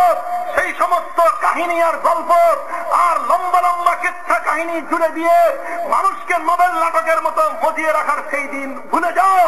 মানুষকে কোরআনের সমাজ ব্যবস্থা সম্পর্কে সচেতন করো, মানুষকে কোরআনের দেওয়া রাষ্ট্র ব্যবস্থা সম্পর্কে সজাগ করো, মানুষকে আল্লাহর কোরআনের দেওয়া বিচার ব্যবস্থা সম্পর্কে সজাগ করো। এ জাতিকে যদি আমরা সজাগ করতে পারি, ইনশাআল্লাহ সুম্মা ইনশাআল্লাহ এ জাতির তরুণ সন্তানেরা ব্রিটিশ প্রবর্তিত বিচার ব্যবস্থা, জজ কোর্ট, হাইকোর্ট, সুপ্রিম কোর্ট থেকে লাথি মেরে উড়িয়ে দিয়ে আল্লাহর কোরআনের বিচার ব্যবস্থা প্রতিষ্ঠা করবে ইনশাআল্লাহ।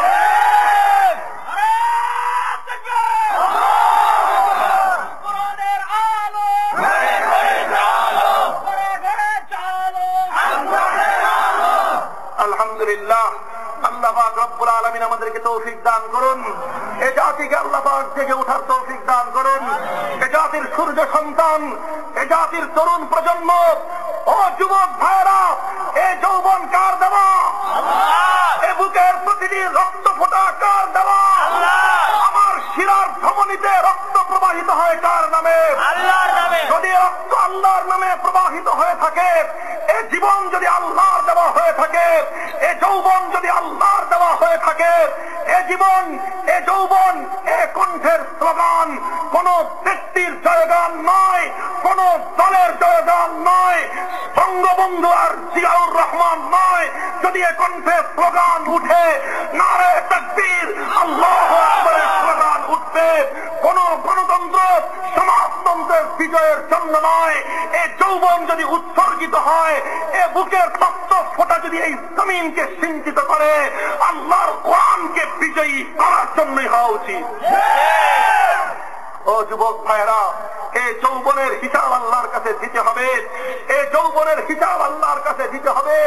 যতবার নৌকা মার্কা ধানের শীষের স্লোগান তুলো, যতবার দুনিয়ার মানব রচিত তন্ত্র মন্ত্র প্রতিষ্ঠার জন্য স্লোগান তুলো, খবরদার মনে রাখবে, এই তন্ত্র মন্ত্র প্রতিষ্ঠার জন্য, গণতন্ত্র আর সমাজতন্ত্রের জন্য লড়াই করতে আল্লাহ তোমাকে জন্ম দেন নাই। গণতন্ত্র আর সমাজতন্ত্রের জন্য লড়তে আল্লাহ তোমাকে দুনিয়াতে পাঠান নাই। আল্লাহ তোমাকে দুনিয়াতে প্রেরণ করেছেন আল্লাহর দ্বীনকে কায়েম করার জন্য। কাজেই যদি আমরা সেটা করতে ব্যর্থ হই, যদি না পারি, খোদার কসম খেয়ে বলি, খোদার কসম খেয়ে বলি, কিয়ামতের দিন আল্লাহর আদালতে আসামির কাঠ গড়ায় দাঁড়িয়ে জবাবদিহিতার সম্মুখীন হতে হবে। আল্লাহ পাক রব্বুল আলামিন আমাদেরকে বোঝার তৌফিক দান করুন। প্রশাসনের ভাইরা যারা আছেন, প্রশাসনের বিভিন্ন পর্যায়ে যেই সকল দুর্গতি, যেই সকল অসহনীয় অবস্থা বিরাজমান, আল্লাহর কোরআনের সমাজ ব্যবস্থা ছাড়া এই অশান্তি দূর হওয়া সম্ভব নয়। কারণ এই অশান্তির আগুন শুধু বাংলাদেশে নয়, এই অশান্তির আগুন তোমাদের দাদার দেশ আমেরিকার মূল জায়গার মধ্যে লেগে গেছে। এই অশান্তির আগুনে সোভিয়েত রাশিয়া পুরে সরকার হয়ে গেছে। লন্ডন এই অশান্তির আগুনে দাউ দাউ করতেছে। শান্তি যদি চাও, লন্ডন বা ওয়াশিংটনে নাই। শান্তি যদি চাও, সোনার মদিনার সবুজ গম্বুজের নিচে আছে। আল্লাহ পাক রব্বুল আলামিন বুঝার তৌফিক দান করুন। আল্লাহ পাক রব্বুল আলামিন আপনাদের তাফসীরুল কোরআন মাহফিলকে কেন্দ্র করে এই এলাকার ঘরে ঘরে কোরআনকে জিন্দা করার, আল্লাহর কোরআনের সমাজ কায়েম করার সৈনিক করে তোলার জন্য তাফসীর মাহফিলকে আল্লাহ পাক কবুল করুন। সর্বশেষ কথা, বাবা